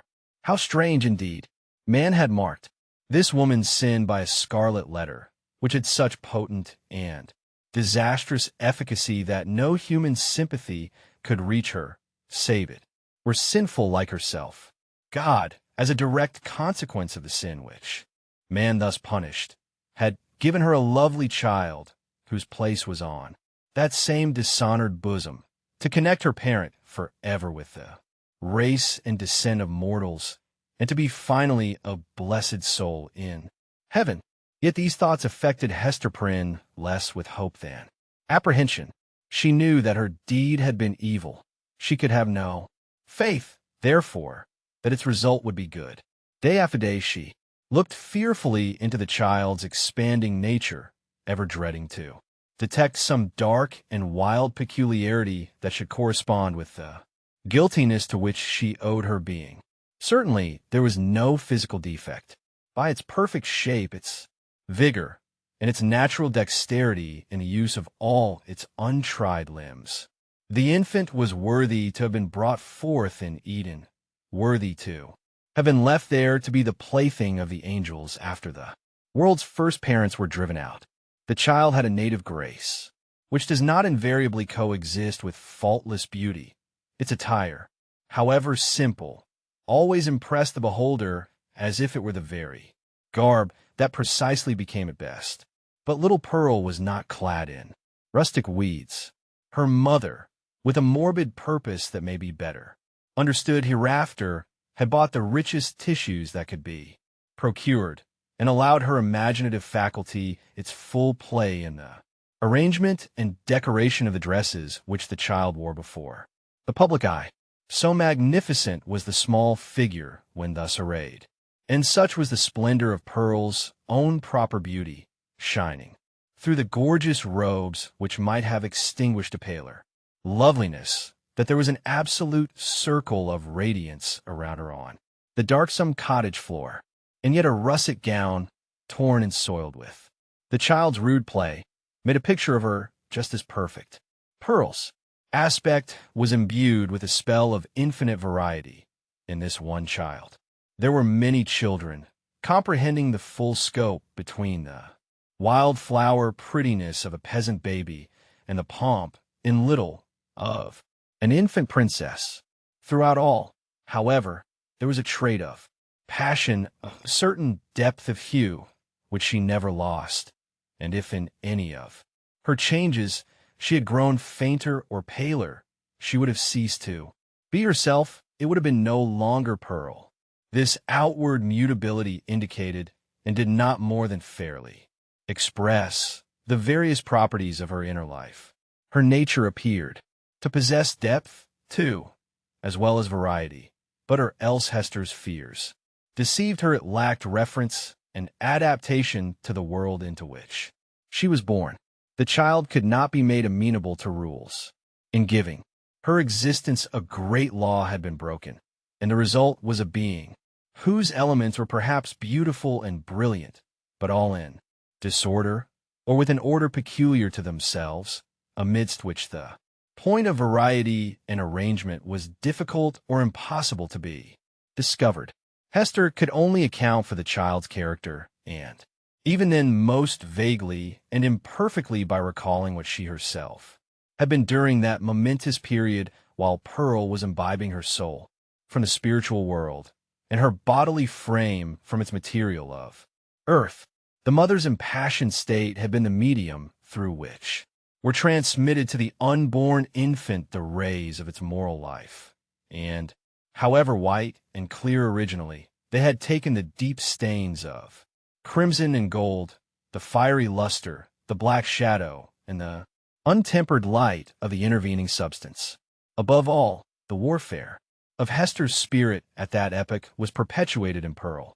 She could recognize her wild, desperate, defiant mood, the flightiness of her temper, and even some of the very cloud shapes of gloom and despondency that had brooded in her heart. They were now illuminated by the morning radiance of a young child's disposition, but later in the day of earthly existence might be prolific of the storm and whirlwind. The discipline of the family in those days was of a far more rigid kind than now. The frown, the harsh rebuke, the frequent application of the rod, enjoined by scriptural authority, were used not merely in the way of punishment for actual offenses, but as a wholesome regimen for the growth and promotion of all childish virtues. Hester Prynne, nevertheless, the loving mother of this one child, ran little risk of erring on the side of undue severity. Mindful, however, of her own errors and misfortunes, she early sought to impose a tender but strict control over the infant immortality that was committed to her charge. But the task was beyond her skill. After testing both smiles and frowns, and proving that neither mode of treatment possessed any calculable influence, Hester was ultimately compelled to stand aside and permit the child to be swayed by her own impulses. Physical compulsion or restraint was effectual, of course, while it lasted. As to any other kind of discipline, whether addressed to her mind or heart, little Pearl might or might not be within its reach in accordance with the caprice that ruled the moment. Her mother, while Pearl was yet an infant, grew acquainted with a certain peculiar look that warned her when it would be labor thrown away to insist, persuade, or plead. It was a look so intelligent yet inexplicable, perverse, sometimes so, malicious, but generally accompanied by a wild flow of spirits that Hester could not help questioning at such moments whether Pearl was a human child. She seemed rather an airy sprite, which, after playing its fantastic sports for a little while upon the cottage floor, would flit away with a mocking smile whenever that look appeared in her wild, bright, deeply black eyes. It invested her with a strange remoteness and intangibility. It was as if she were hovering in the air and might vanish like a glimmering light that comes we know not whence and goes we know not whither. Beholding it, Hester was constrained to rush towards the child to pursue the little elf in the flight which she invariably began to snatch her to her bosom with a close pressure and earnest kisses, not so much from overflowing love as to assure herself that Pearl was flesh and blood and not utterly delusive. But Pearl's laugh, when she was caught, though full of merriment and music, made her mother more doubtful than before, heart-smitten at this bewildering and baffling spell that so often came between herself and her sole treasure, whom she had bought so dear, and who was all her world. Hester sometimes burst into passionate tears.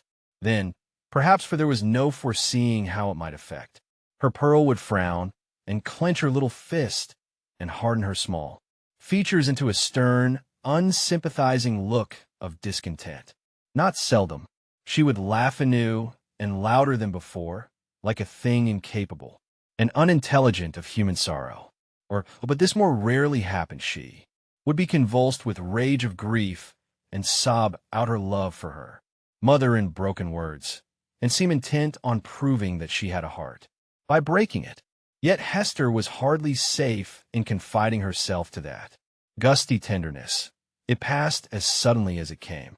Brooding over all these matters, the mother felt like one who has evoked a spirit, but by some irregularity in the process of conjuration has failed to win the master word that should control this new and incomprehensible intelligence. Her only real comfort was when the child lay in the placidity of sleep. Then she was sure of her, and tasted hours of quiet, sad, delicious happiness, until perhaps with that perverse expression glimmering from beneath her opening lids, little Pearl awoke.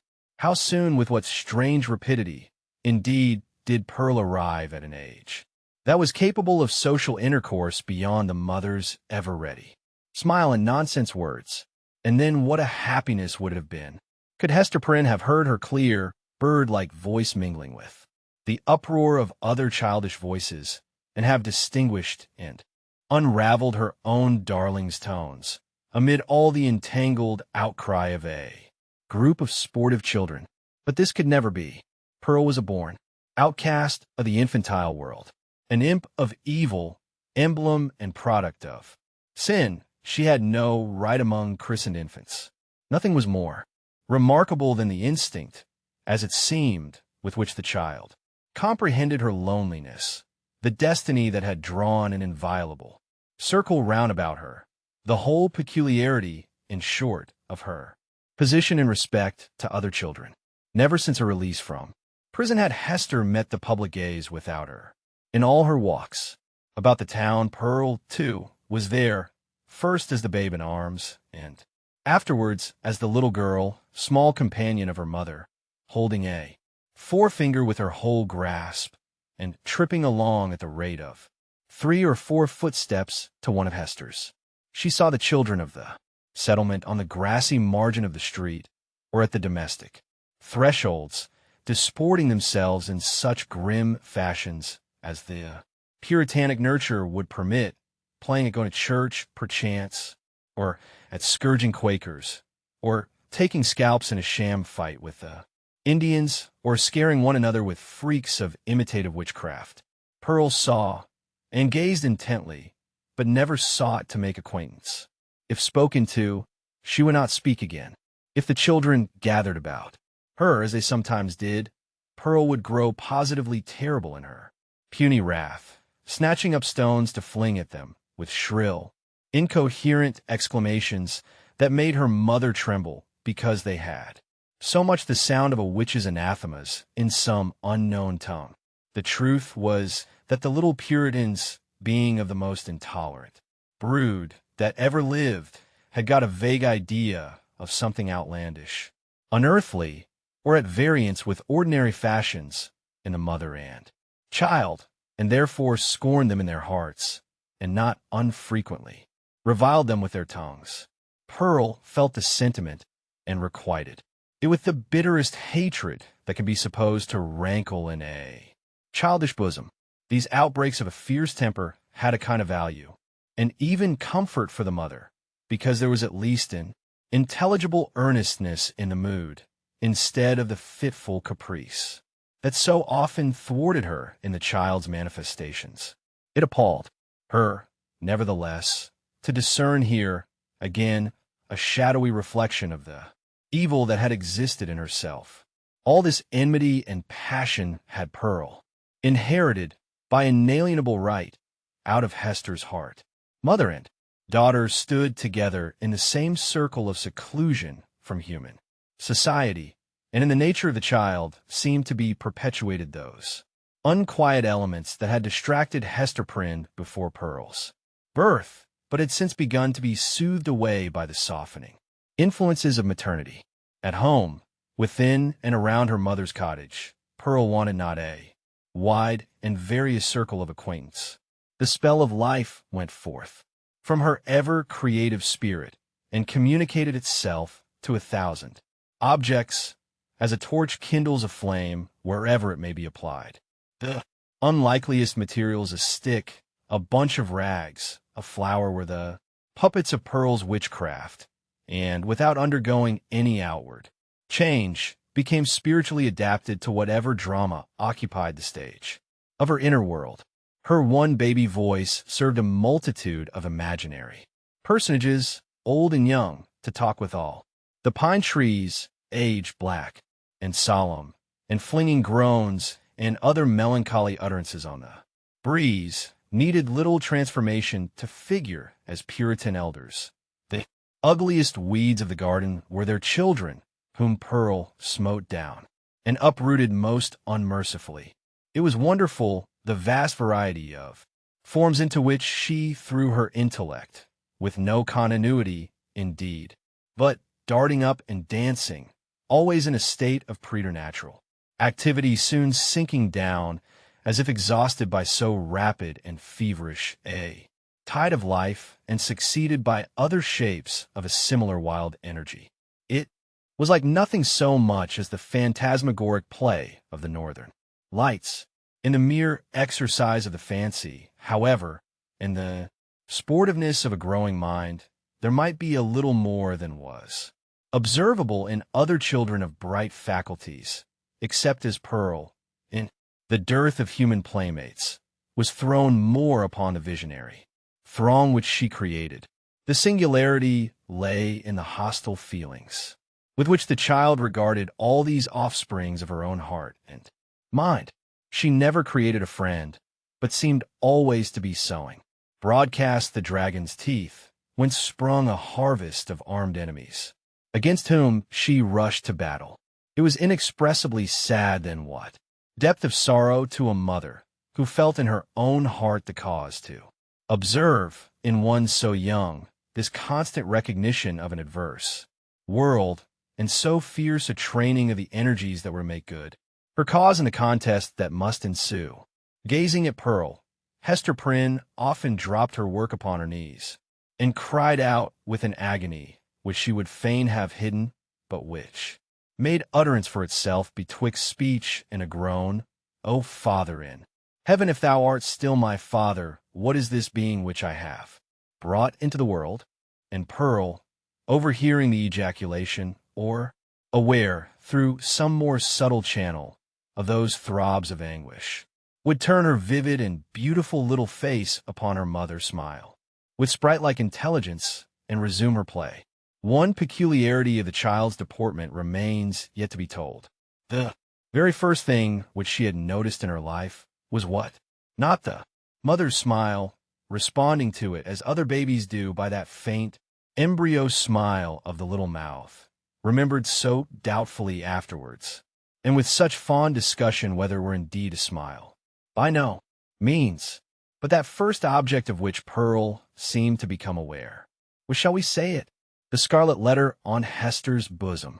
One day, as her mother stooped over the cradle, the infant's eyes had been caught by the glimmering of the gold embroidery about the letter, and putting up her little hand, she grasped at it, smiling not doubtfully but with a decided gleam that gave her face the look of a much older child. Then, gasping for breath, did Hester Prynne clutch the fatal token, instinctively endeavoring to tear it away. So infinite was the torture inflicted by the intelligent touch of Pearl's baby hand. Again, as if her mother's agonized gesture were meant only to make sport for her, did little Pearl look in her eyes and smile. From that epoch, except when the child was asleep, Hester had never felt a moment's safety, not a moment's calm enjoyment of her. Weeks, it is true, would sometimes elapse, during which Pearl's gaze might never once be fixed upon the scarlet letter, but then, again, it would come in unawares like the stroke of sudden death, and always with that peculiar smile and odd expression of the eyes. Once this freakish, elvish cast came into the child's eyes while Hester was looking at her own image in them, as mothers are fond of doing, and suddenly, for women in solitude and with troubled hearts are pestered with unaccountable delusions, she fancied that she beheld, not her own miniature portrait, but another face in the small black mirror of Pearl's eye. It was a face, fiend-like, full of smiling malice, yet bearing the semblance of features that she had known full well, though seldom with a smile, and never with malice in them. It was as if an evil spirit possessed the child, and had just then peeped forth in mockery. Many a time afterwards had Hester been tortured, though less vividly, by the same illusion. In the afternoon of a certain summer's day, after Pearl grew big enough to run about, she amused herself with gathering handfuls of wild flowers and flinging them, one by one, at her mother's bosom, dancing up and down like a little elf whenever she hit the scarlet letter.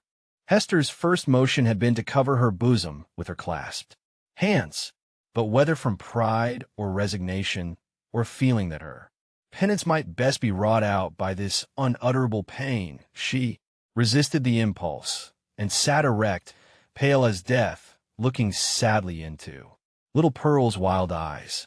Still came the battery of flowers, almost invariably hitting the mark, and covering the mother's breast with hurts for which she could find no balm in this world, nor knew how to seek it in another.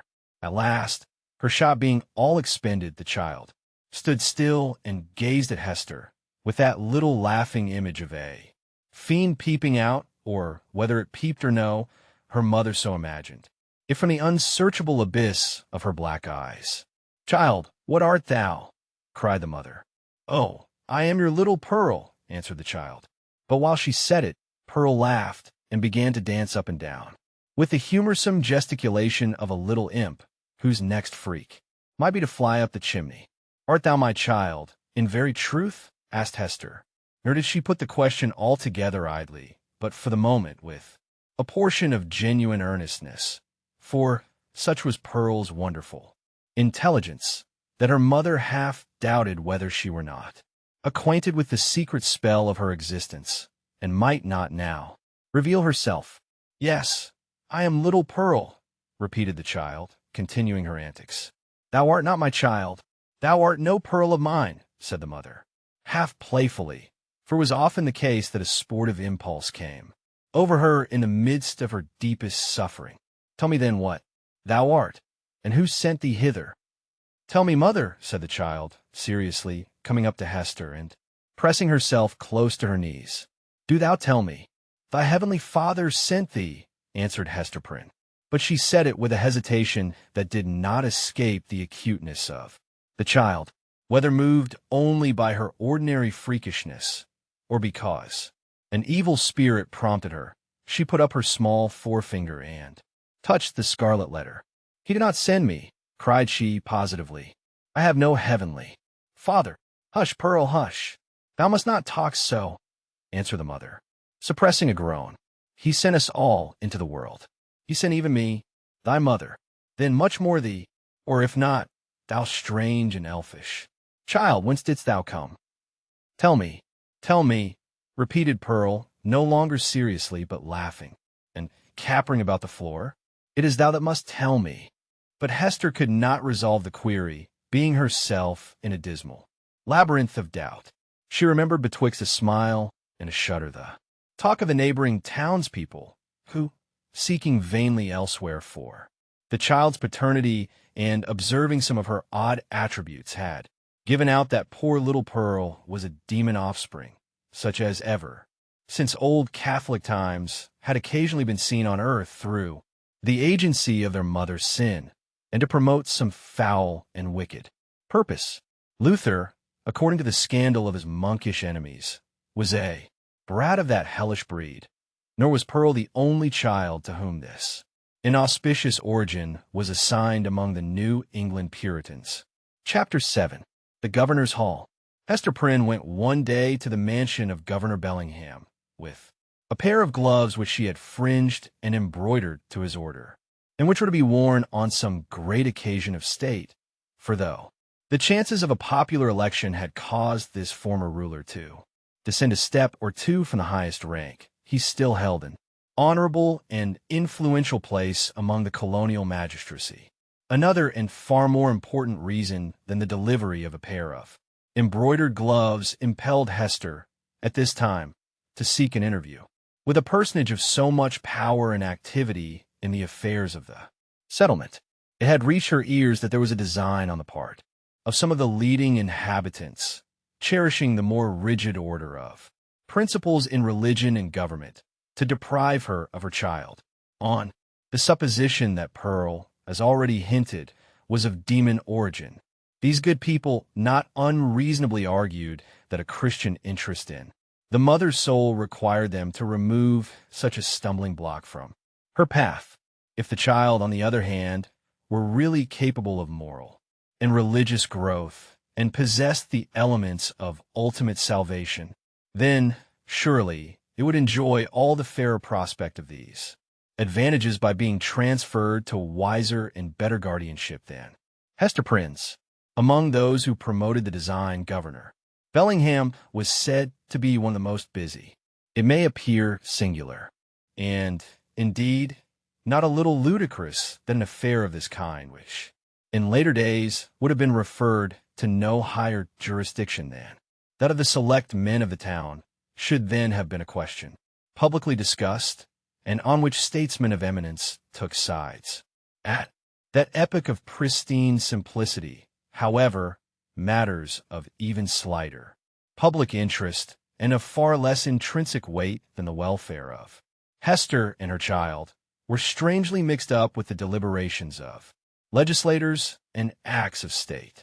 The period was hardly, if at all, earlier than that of our story, when a dispute concerning the right of property in a pig not only caused a fierce and bitter contest in the legislative body of the colony, but resulted in an important modification of the framework itself of the legislature. Full of concern, therefore, but so conscious of her own right that it seemed scarcely an unequal match between the public on the one side and a lonely woman, backed by the sympathies of nature, on the other. Hester Prynne set forth from her solitary cottage. Little Pearl, of course, was her companion. She was now of an age to run lightly along by her mother's side, and, constantly in motion from morn till sunset, could have accomplished a much longer journey than that before her. Often, nevertheless, more from caprice than necessity, she demanded to be taken up in arms, but was soon as imperious to be let down again, and frisked onward before Hester on the grassy pathway, with many a harmless trip and tumble. We have spoken of Pearl's rich and luxuriant beauty, a beauty that shone with deep and vivid tints, a bright complexion, eyes possessing intensity both of depth and glow, and hair already of a deep, glossy brown, and which, in after years, would be nearly akin to black. There was fire in her, and throughout her, she seemed the unpremeditated offshoot of a passionate moment. Her mother, in contriving the child's garb, had allowed the gorgeous tendencies of her imagination their full play, arraying her in a crimson velvet tunic of a peculiar cut, abundantly embroidered in fantasies and flourishes of gold thread. So much strength of coloring, which must have given a wan and pallid aspect to cheeks of a fainter bloom, was admirably adapted to Pearl's beauty and made her the very brightest little jet of flame that ever danced upon the earth. But it was a remarkable attribute of this garb, and indeed of the child's whole appearance, that it irresistibly and inevitably reminded the beholder of the token which Hester Prynne was doomed to wear upon her bosom. It was the scarlet letter in another form, the scarlet letter endowed with life. The mother herself, as if the red ignominy were so deeply scorched in her brain that all her conceptions assumed. Its form had carefully wrought out the similitude, lavishing many hours of morbid ingenuity to create an analogy between the object of her affection and the emblem of her guilt and torture. But, in truth, Pearl was the one as well as the other, and only in consequence of that identity had Hester contrived so perfectly to represent the scarlet letter in her appearance. As the two wayfarers came within the precincts of the town, the children of the Puritans looked up from their play, or what passed for play with those somber little urchins, and spoke gravely one to another. Behold, verily, there is the woman of the scarlet letter, and of a truth, moreover, there is the likeness of the scarlet letter running along by her side. Come, therefore, and let us fling mud at them. But Pearl, who was a dauntless child, after frowning, stamping her foot, and shaking her little hand with a variety of threatening gestures, suddenly made a rush at the knot of her enemies, and put them all to flight. She resembled, in her fierce pursuit of them, an infant pestilence, the scarlet fever, or some such half-fledged angel of judgment whose mission was to punish the sins of the rising generation.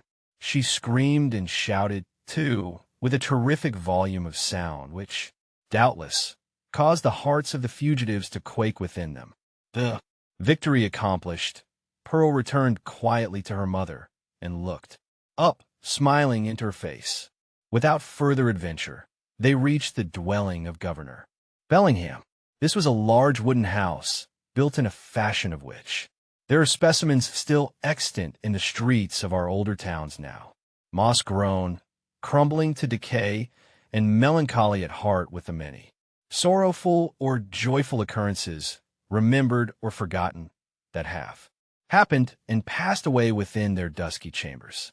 Then, however, there was the freshness of the passing year on its exterior, and the cheerfulness gleaming forth from the sunny windows of a human habitation into which death had never entered. It had indeed a very cheery aspect, the walls being overspread with a kind of stucco in which fragments of broken glass were plentifully intermixed, so that, when the sunshine fell aslant-wise over the front of the edifice, it glittered and sparkled as if diamonds had been flung against it by the double handful. The brilliancy might have befitted Aladdin's palace, rather than the mansion of a grave, old Puritan ruler. It was further decorated with strange and seemingly cabalistic figures and diagrams, suitable to the quaint taste of the age, which had been drawn in the stucco when newly laid on, and had now grown hard and durable for the admiration of aftertimes. Pearl, looking at this bright wonder of a house, began to caper and dance, and imperatively required that the whole breadth of sunshine should be stripped off its front and given her to play with. "No, my little Pearl," said her mother, "thou must gather thine own sunshine. I have none to give thee." They approached the door, which was of an arched form, and flanked on each side by a narrow tower or projection of the edifice, in both of which were lattice windows, the wooden shutters to close over them at need. Lifting the iron hammer that hung at the portal, Hester Prynne gave a summons, which was answered by one of the governors. bondservant, a free-born Englishman, but now a 7-year slave. During that term, he was to be the property of his master, and as much a commodity of bargain and sale as an ox or a joint stool. The serf wore the customary garb of serving men at that period and long before in the old hereditary halls of England. "Is the worshipful Governor Bellingham within?" inquired Hester. "Yeah, forsooth," replied the bondservant, staring with wide-open eyes at the scarlet letter, which, being a newcomer in the country, he had never before seen. "Yeah, his honorable worship is within, but he hath a godly minister or two with him, and likewise a leech. Ye may not see his worship now. Nevertheless, I will enter," answered Hester Prynne, and the bondservant, perhaps judging from the decision of her air and the glittering symbol in her bosom that she was a great lady in the land, offered no opposition. So the mother and little Pearl were admitted into the hall of entrance, with many variations suggested by the nature of his building, materials, diversity of climate, and a different mode of social life. Governor Bellingham had planned his new habitation after the residences of gentlemen of fair estate in his native land. Here then was a wide and reasonably lofty hall, extending through the whole depth of the house, and forming a medium of general communication, more or less, directly with all the other apartments. At one extremity this spacious room was lighted by the windows of the 2 towers, which formed a small recess on either side of the portal. At the other end, though partly muffled by a curtain, it was more powerfully illuminated by one of those embowed hall windows which we read of in old books, and which was provided with a deep and cushioned seat. Here on the cushion lay a folio tome, probably of the Chronicles of England, or other such substantial literature, even as, in our own days, we scatter gilded volumes on the center table, to be turned over by the casual guest. The furniture of the hall consisted of some ponderous chairs, the backs of which were elaborately carved with wreaths of oaken flowers, and likewise a table in the same taste, the whole being of the Elizabethan age, or perhaps earlier, and heirlooms transferred hither from the governor's paternal home. On the table, in token that the sentiment of old English hospitality had not been left behind, stood a large pewter tankard, at the bottom of which, had Hester or Pearl peeped into it, they might have seen the frothy remnant of a recent draught of ale. On the wall hung a row of portraits representing the forefathers of the Bellingham lineage, some with armor on their breasts, and others with stately ruffs and robes of peace. All were characterized by the sternness and severity which old portraits so invariably put on, as if they were the ghosts rather than the pictures of departed worthies, and were gazing with harsh and intolerant criticism at the pursuits and enjoyments of living men. At about the center of the oaken panels that lined the hall was suspended a suit of mail, not, like the pictures, an ancestral relic, but of the most modern date, for it had been manufactured by a skillful armorer in London, the same year in which Governor Bellingham came over to New England. There was a steel head-piece, a cuirass, a gorget, and greaves, with a pair of gauntlets and a sword hanging beneath.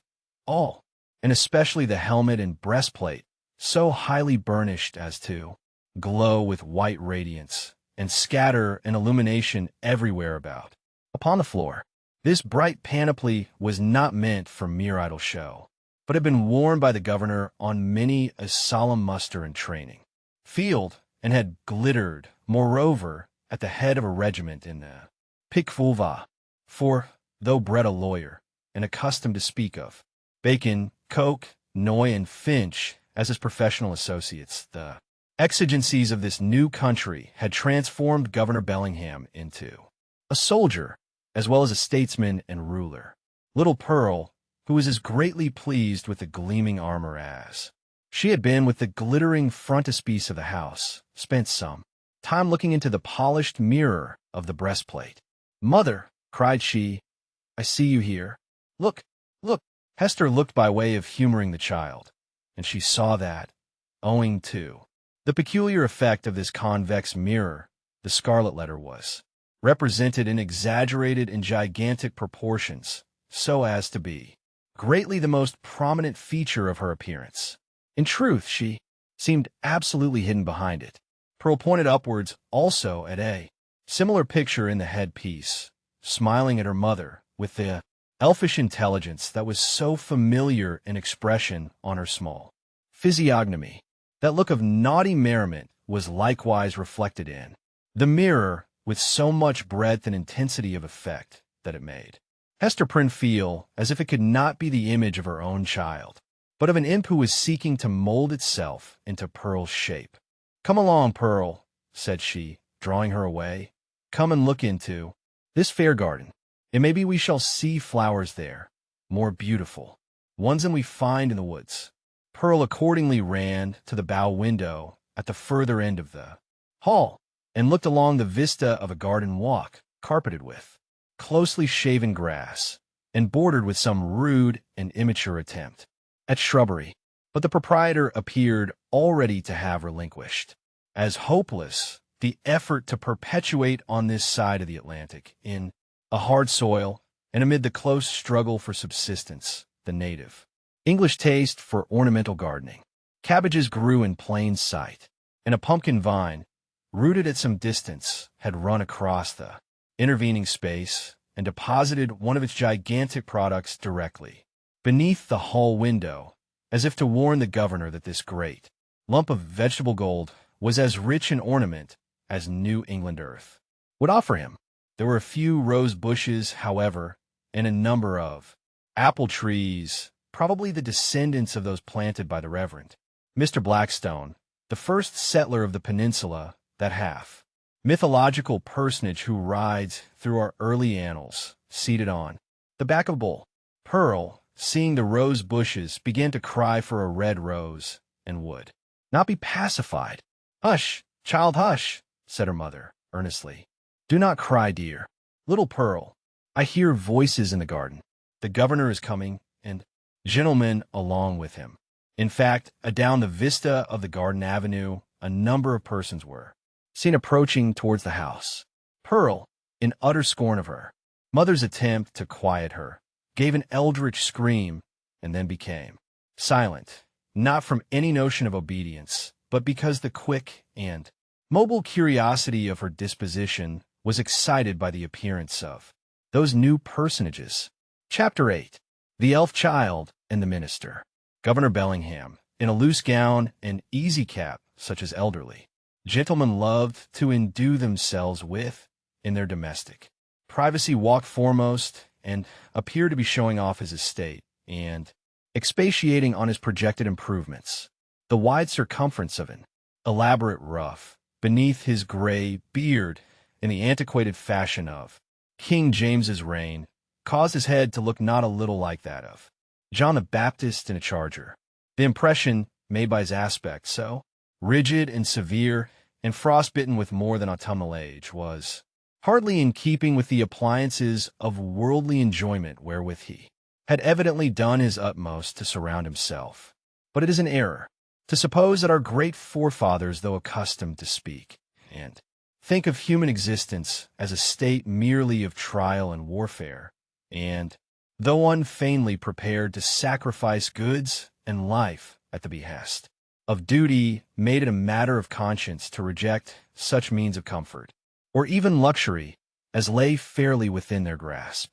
This creed was never taught, for instance, by the venerable pastor, John Wilson, whose beard, white as a snowdrift, was seen over Governor Bellingham's shoulders, while its wearer suggested that pears and peaches might yet be naturalized in the New England climate, and that purple grapes might possibly be compelled to flourish against the sunny garden wall. The old clergyman, nurtured at the rich bosom of the English church, had a long-established and legitimate taste for all good and comfortable things, and however stern he might show himself in the pulpit or in his public reproof of such transgressions as that of Hester Prynne, still, The genial benevolence of his private life had won him warmer affection than was accorded to any of his professional contemporaries. Behind the governor and Mr. Wilson came two other guests, one, the Reverend Arthur Dimmesdale, whom the reader may remember as having taken a brief and reluctant part in the scene of Hester Prynne's disgrace, and in close companionship with him, old Roger Chillingworth, a person of great skill in physic, who for 2 or 3 years past had been settled in the town. It was understood that this learned man was the physician as well as friend of the young minister, whose health had severely suffered of late by his too unreserved self-sacrifice to the labors and duties of the pastoral relation. The governor, in advance of his visitors, ascended 1 or 2 steps, and, throwing open the leaves of the great hall window, found himself close to little Pearl. The shadow of the curtain fell on Hester Prynne, and partially concealed her. "What have we here?" said Governor Bellingham, looking with surprise at the scarlet little figure before him. "I profess I have never seen the like since my days of vanity in old King James's time, when I was wont to esteem it a high favor to be admitted to a court masque. There used to be a swarm of these small apparitions in holiday time, and we called them children of the Lord of Misrule. But how gets such a guest into my hall?" "Aye, indeed," cried good old Mr. Wilson. "What little bird of scarlet plumage may this be? Methinks I have seen just such figures when the sun has been shining through a richly painted window and tracing out the golden and crimson images across the floor. But that was in the old land. Prithee, young one, who art thou, and what has ailed thy mother to bedizen thee in this strange fashion? Art thou a Christian child, ha? Dost know thy catechism? Or art thou one of those naughty elves or fairies whom we thought to have left behind us, with other relics of papistry in merry old England?" "I am mother's child," answered the scarlet vision, "and my name is Pearl." "Pearl, ruby, rather, or coral, or red rose at the very least, judging from my hue," responded the old minister, putting forth his hand in a vain attempt to pat little Pearl on the cheek. "But where is this mother of thine? Ah, I see," he added, and, turning to Governor Bellingham, whispered, "This is the self-same child of whom we have held speech together, and behold here the unhappy woman, Hester Prynne, her mother." "Sayest thou so?" cried the governor. "Nay, we might have judged that. Such a child's mother must needs be a scarlet woman, and a worthy type of her of Babylon. But she comes at a good time, and we will look into this matter forthwith." Governor Bellingham stepped through the window into the hall, followed by his 3 guests. "Hester Prynne," said he, fixing his naturally stern regard on the wearer of the scarlet letter, "there hath been much question concerning thee of late. The point hath been weightily discussed whether we that are of authority and influence do well discharge our consciences by trusting an immortal soul, such as there is in yonder child, to the guidance of one who hath stumbled and fallen amid the pitfalls of this world. Speak thou, the child's own mother. Were it not, thinkest thou, for thy little one's temporal and eternal welfare, that she be taken out of thy charge, and clad soberly, and disciplined strictly, and instructed in the truths of heaven and earth? What canst thou do for the child in this kind?" "I can teach my little Pearl what I have learned from this," answered Hester Prynne, laying her finger on the red token. "Woman, it is thy badge of shame," replied the stern magistrate. "It is because of the stain which that letter indicates that we would transfer thy child to other hands." "Nevertheless," said the mother, calmly, though growing more pale, "this badge hath taught me, it daily teaches me, it is teaching me at this moment lessons whereof my child may be the wiser and better, albeit they can profit nothing to myself." "We will judge warily," said Bellingham, "and look well what we are about to do. Good Master Wilson, I pray you, examine this Pearl since that is her name, and see whether she hath had such Christian nurture as befits a child of her age." The old minister seated himself in an armchair and made an effort to draw Pearl betwixt his knees. But the child, unaccustomed to the touch, or familiarity of any but her mother, escaped through the open window, and stood on the upper step, looking like a wild tropical bird of rich plumage, ready to take flight into the upper air. Mr. Wilson, not a little astonished at this outbreak, for he was a grandfatherly sort of personage, and usually a vast favorite with children, essayed, however, to proceed with the examination. "Pearl," said he, with great solemnity, "thou must take heed to instruction, that so, in due season, thou mayest wear in thy bosom the pearl of great price. Canst thou tell me, my child, who made thee?" Now Pearl knew well enough who made her, for Hester Prynne, the daughter of a pious home, very soon after her talk with the child about her heavenly Father, had begun to inform her of those truths which the human spirit, at whatever stage of immaturity, imbibes with such eager interest. Pearl, therefore, so large were the attainments of her 3 years' lifetime, could have borne a fair examination in the New England Primer or the first column of the Westminster Catechisms, although unacquainted with the outward form of either of those celebrated works. But that perversity which all children have more or less of, and of which little Pearl had a tenfold portion, now, at the most inopportune moment, took thorough possession of her, and closed her lips, or impelled her to speak words amiss. After putting her finger in her mouth, with many ungracious refusals to answer good Mr. Wilson's question, the child finally announced that she had not been made at all, but had been plucked by her mother off the bush of wild roses that grew by the prison door. This fantasy was probably suggested by the near proximity of the governor's red roses, as Pearl stood outside of the window, together with her recollection of the prison rose bush which she had passed in coming hither. Old Roger Chillingworth, with a smile on his face, whispered something in a young clergyman's ear. Hester Prynne looked at the man of skill, and even then, with her fate hanging in the balance, was startled to perceive what a change had come over his features, how much uglier they were, how his dark complexion seemed to have grown duskier, and his figure more misshapen since the days when she had familiarly known him. She met his eyes for an instant, but was immediately constrained to give all her attention to the scene now going forward. "This is awful," cried the governor, slowly recovering from the astonishment into which Pearl's response had thrown him. "Here is a child of 3 years old, and she cannot tell who made her. Without question, she is equally in the dark as to her soul, its present depravity, and future destiny. Methinks, gentlemen, we need inquire no further." Hester caught hold of Pearl and drew her forcibly into her arms, confronting the old Puritan magistrate with almost a fierce expression.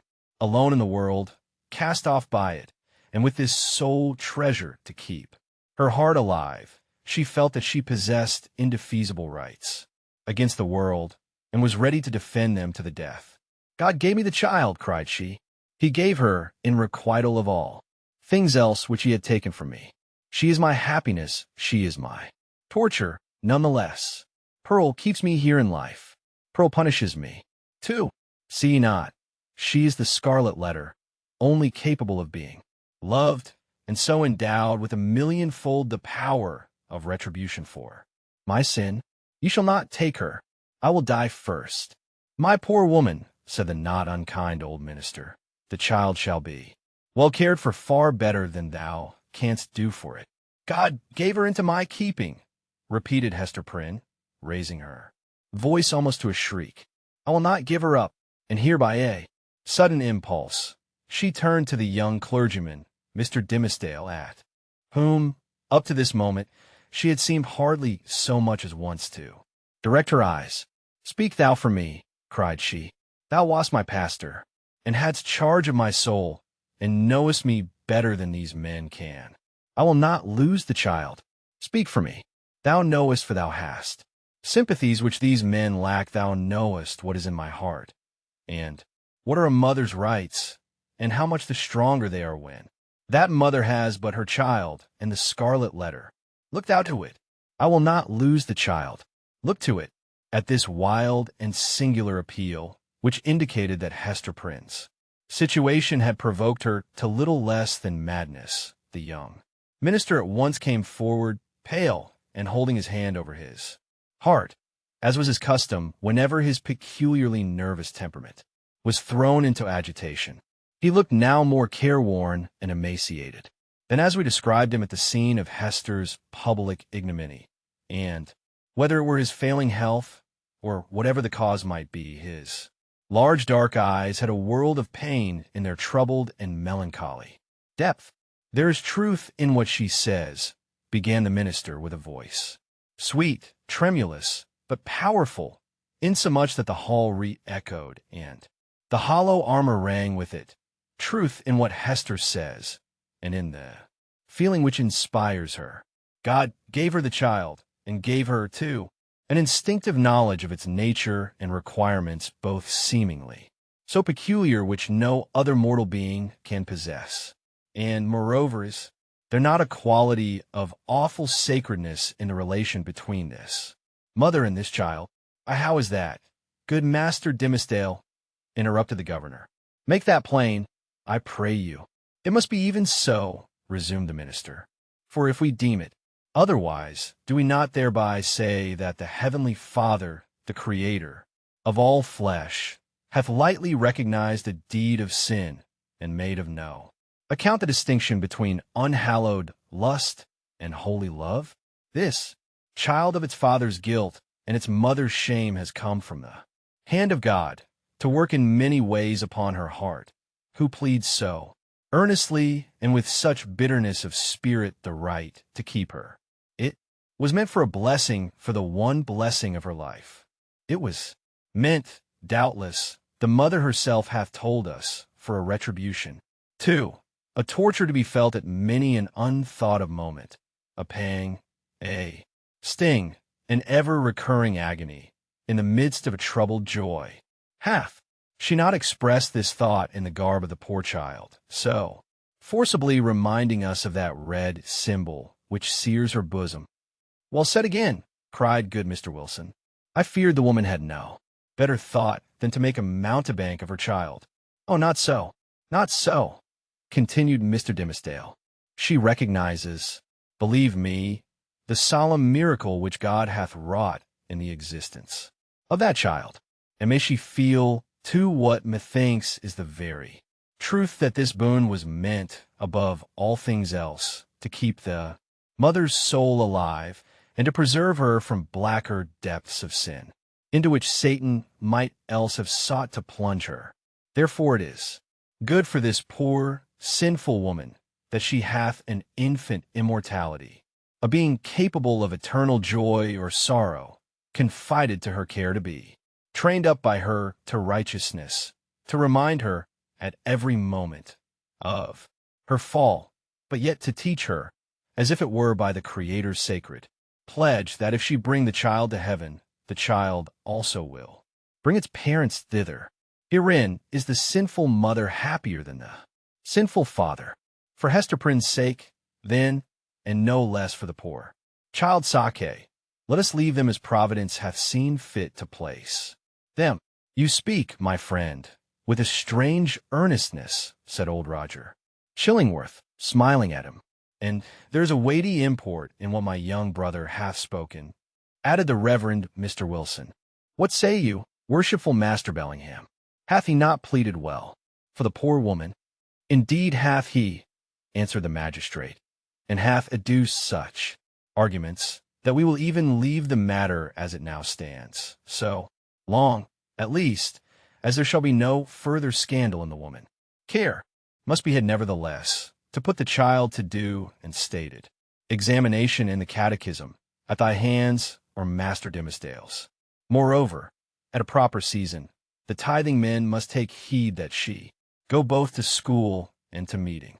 The young minister, on ceasing to speak, had withdrawn a few steps from the group, and stood with his face partially concealed in the heavy folds of the window curtain, while the shadow of his figure, which the sunlight cast upon the floor, was tremulous with the vehemence of his appeal. Pearl, that wild and flighty little elf, stole softly towards him, and taking his hand in the grasp of both her own, laid her cheek against it, a caress so tender and withal so unobtrusive that her mother, who was looking on, asked herself, "Is that my Pearl?" Yet she knew that there was love in the child's heart, although it mostly revealed itself in passion, and hardly twice in her lifetime had been softened by such gentleness as now. The minister, for, save the long-sought regards of woman, nothing is sweeter than these marks of childish preference, accorded spontaneously by a spiritual instinct, and therefore seeming to imply in us something truly worthy to be loved. The minister looked round, laid his hand on the child's head, hesitated an instant, and then kissed her brow. Little Pearl's unwonted mood of sentiment lasted no longer. She laughed and went capering down the hall so airily that old Mr. Wilson raised a question whether even her tiptoes touched the floor.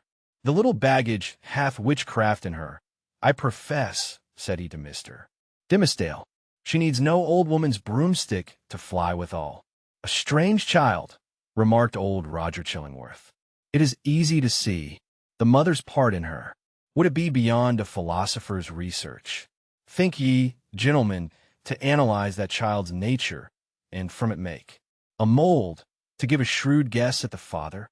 Nay, it would be sinful, in such a question, to follow the clue of profane philosophy," said Mr. Wilson.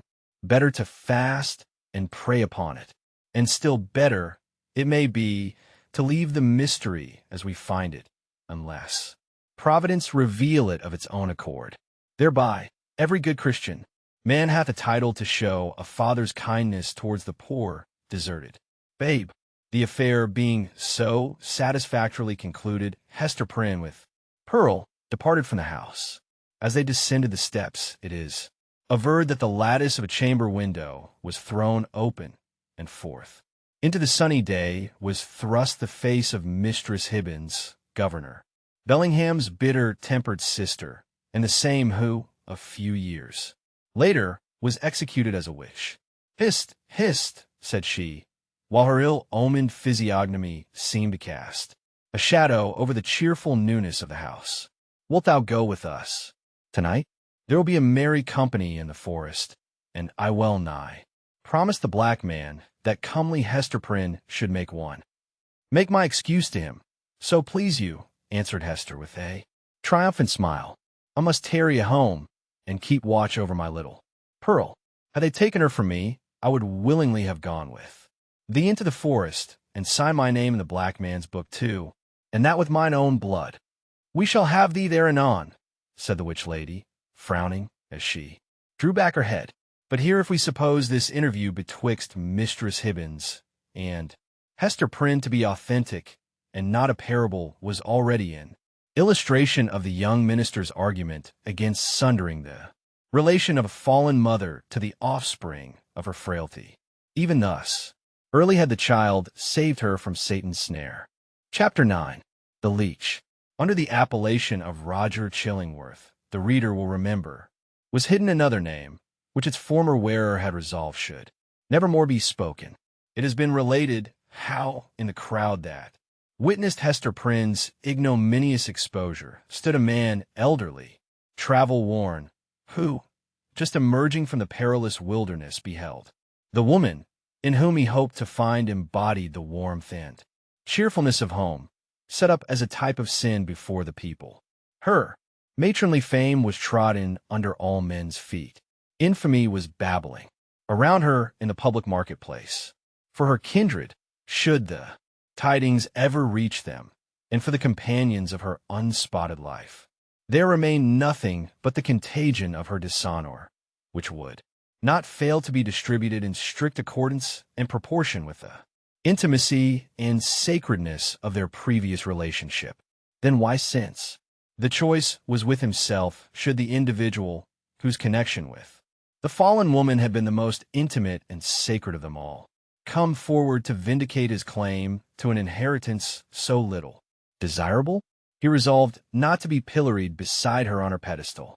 Of shame, unknown to all but Hester Prynne, and possessing the lock and key of her silence, he chose to withdraw his name from the roll of mankind, and, as regarded his former ties and interest, to vanish out of life as completely as if he indeed lay at the bottom of the ocean, whither rumor had long ago consigned him. This purpose once effected, new interests would immediately spring up, and likewise a new purpose. Dark, it is true, if not guilty, but of force enough to engage the full strength of his faculties. In pursuance of this resolve, he took up his residence in the Puritan town as Roger Chillingworth, without other introduction than the learning and intelligence of which he possessed more than a common measure, as his studies at a previous period of his life had made him extensively acquainted with the medical science of the day. It was as a physician that he presented himself, and as such was cordially received. Skillful men of the medical and chirurgical profession were of rare occurrence in the colony. They seldom, it would appear, partook of the religious zeal that brought other emigrants across the Atlantic. In their researches into the human frame, it may be that the higher and more subtle faculties of such men were materialized, and that they lost the spiritual view of existence amid the intricacies of that wondrous mechanism, which seemed to involve art enough to comprise all of life within itself. At all events, the health of the good town of Boston, so far as medicine had aught to do with it, had hitherto lain in the guardianship of an aged deacon and apothecary, whose piety and godly deportment were stronger testimonials in his favor than any that he could have produced in the shape of a diploma. The only surgeon was one who combined the occasional exercise of that noble art with the daily and habitual flourish of a razor. To such a professional body Roger Chillingworth was a brilliant acquisition. He soon manifested his familiarity with the ponderous and imposing machinery of antique physic, in which every remedy contained a multitude of far-fetched and heterogeneous ingredients, as elaborately compounded as if the proposed result had been the elixir of life. In his Indian captivity, moreover, he had gained much knowledge of the properties of native herbs and roots, nor did he conceal from his patients that these simple medicines, nature's boon to the untutored savage, had quite as large a share of his own confidence as the European pharmacopoeia, which so many learned doctors had spent centuries in elaborating. This learned stranger was exemplary as regarded at least the outward forms of a religious life, and early after his arrival had chosen for his spiritual guide the Reverend Mr. Dimmesdale. The young divine, whose scholar-like renown still lived in Oxford, was considered by his more fervent admirers as little less than a heavenly ordained apostle, destined, should he live and labor for the ordinary term of life, to do as great deeds for the now feeble New England Church as the early fathers had achieved for the infancy of the Christian faith. About this period, however, the health of Mr. Dimmesdale had evidently begun to fail. By those best acquainted with his habits, the paleness of the young minister's cheek was accounted for by his too earnest devotion to study, his scrupulous fulfillment of parochial duty, and more than all, to the fasts and vigils of which he made a frequent practice, in order to keep the grossness of this earthly state from clogging and obscuring his spiritual lamp. Some declared that if Mr. Dimmesdale were really going to die, it was cause enough that the world was not worthy to be any longer trodden by his feet. He himself, on the other hand, with characteristic humility, avowed his belief that if Providence should see fit to remove him, it would be because of his own unworthiness to perform its humblest mission here on earth. With all this difference of opinion as to the cause of his decline, there could be no question of the fact. His form grew emaciated. His voice, though still rich and sweet, had a certain melancholy prophecy of decay in it. He was often observed on any slight alarm or other sudden accident, to put his hand over his heart with first a flush and then a paleness, indicative of pain. Such was the young clergyman's condition, and so imminent the prospect, that his dawning light would be extinguished all untimely when Roger Chillingworth made his advent to the town. His first entry on the scene, few people could tell whence, dropping down as it were out of the sky or starting from the nether earth, had an aspect of mystery which was easily heightened to the miraculous. He was now known to be a man of skill. It was observed that he gathered herbs and the blossoms of wildflowers and dug up roots and plucked off twigs from the forest trees like one acquainted with hidden virtues in what was valueless to common eyes. He was heard to speak of Sir Kenelm Digby and other famous men whose scientific attainments were esteemed hardly less than supernatural as having been his correspondents or associates. Why, with such rank in the learned world, had he come hither? What could he, whose sphere was in great cities, be seeking in the wilderness? In answer to this query, a rumor gained ground, and however absurd, was entertained by some very sensible people that heaven had wrought an absolute miracle by transporting an eminent doctor of physic from a German university bodily through the air and setting him down at the door of Mr. Dimmesdale's study.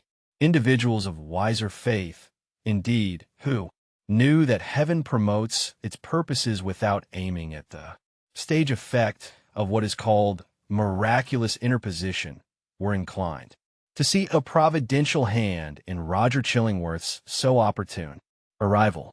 This idea was countenanced by the strong interest which the physician ever manifested in the young clergyman. He attached himself to him as a parishioner and sought to win a friendly regard and confidence from his naturally reserved sensibility.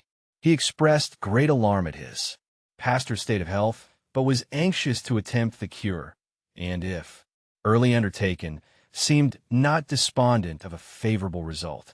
The elders, the deacons, the motherly dames, and the young and fair maidens of Mr. Dimmesdale's flock were alike importunate that he should make trial of the physician's frankly offered skill. Mr. Dimmesdale gently repelled their entreaties. "I need no medicine," said he. But how could the young minister say so, when, with every successive Sabbath, his cheek was paler and thinner, and his voice more tremulous than before, when it had now become a constant habit, rather than a casual gesture, to press his hand over his heart? Was he weary of his labors? Did he wish to die? These questions were solemnly propounded to Mr. Dimmesdale by the elder ministers of Boston and the deacons of his church, who, to use their own phrase, dealt with him on the sin of rejecting the aid which Providence so manifestly held out. He listened in silence, and finally promised to confer with the physician. "Were it God's will," said the Reverend Mr. Dimmesdale, when, fulfillment of this pledge, he requested old Roger Chillingworth's professional advice, "I could be well content that my labors and my sorrows and my sins and my pains should shortly end with me, and what is earthly of them be buried in my grave, and the spiritual go with me to my eternal state, rather than that you should put your skill to the proof in my behalf." "Ah," replied Roger Chillingworth, with that quietness which, whether imposed or natural, marked all his deportment, "it is thus that a young clergyman is apt to speak. Youthful men, not having taken a deep root, give up their hold of life so easily, and saintly men who walk with God on earth would fain be away to walk with him on the golden pavements of the New Jerusalem." "Nay," rejoined the young minister, putting his hand to his heart with a flush of pain flitting over his brow, "were I worthier to walk there, I could be better content to toil here." "Good men ever interpret themselves too meanly," said the physician. In this manner, the mysterious old Roger Chillingworth became the medical adviser of the Reverend Mr. Dimmesdale, as not only the disease interested the physician, but he was strongly moved to look into the character and qualities of the patient. These two men, so different in age, came gradually to spend much time together, for the sake of the minister's health and to enable the leech to gather plants with healing balm in them. They took long walks on the seashore or in the forest, mingling various walks with the splash and murmur of the waves, and the solemn wind anthem among the treetops. Often likewise one was the guest of the other in his place of study and retirement. There was a fascination for the minister in the company of the man of science, in whom he recognized an intellectual cultivation of no moderate depth or scope, together with a range and freedom of ideas that he would have vainly looked for among the members of his own profession. In truth, he was startled, if not shocked, to find this attribute in the physician. Mr. Dimmesdale was a true priest, a true religionist with the reverential sentiment largely developed, and an order of mind that impelled itself powerfully along the track of a creed, and wore its passage continually deeper with the lapse of time. In no state of society would he have been what is called a man of liberal views. It would always be essential to his peace to feel the pressure of a faith about him, supporting while it confined him within its iron framework.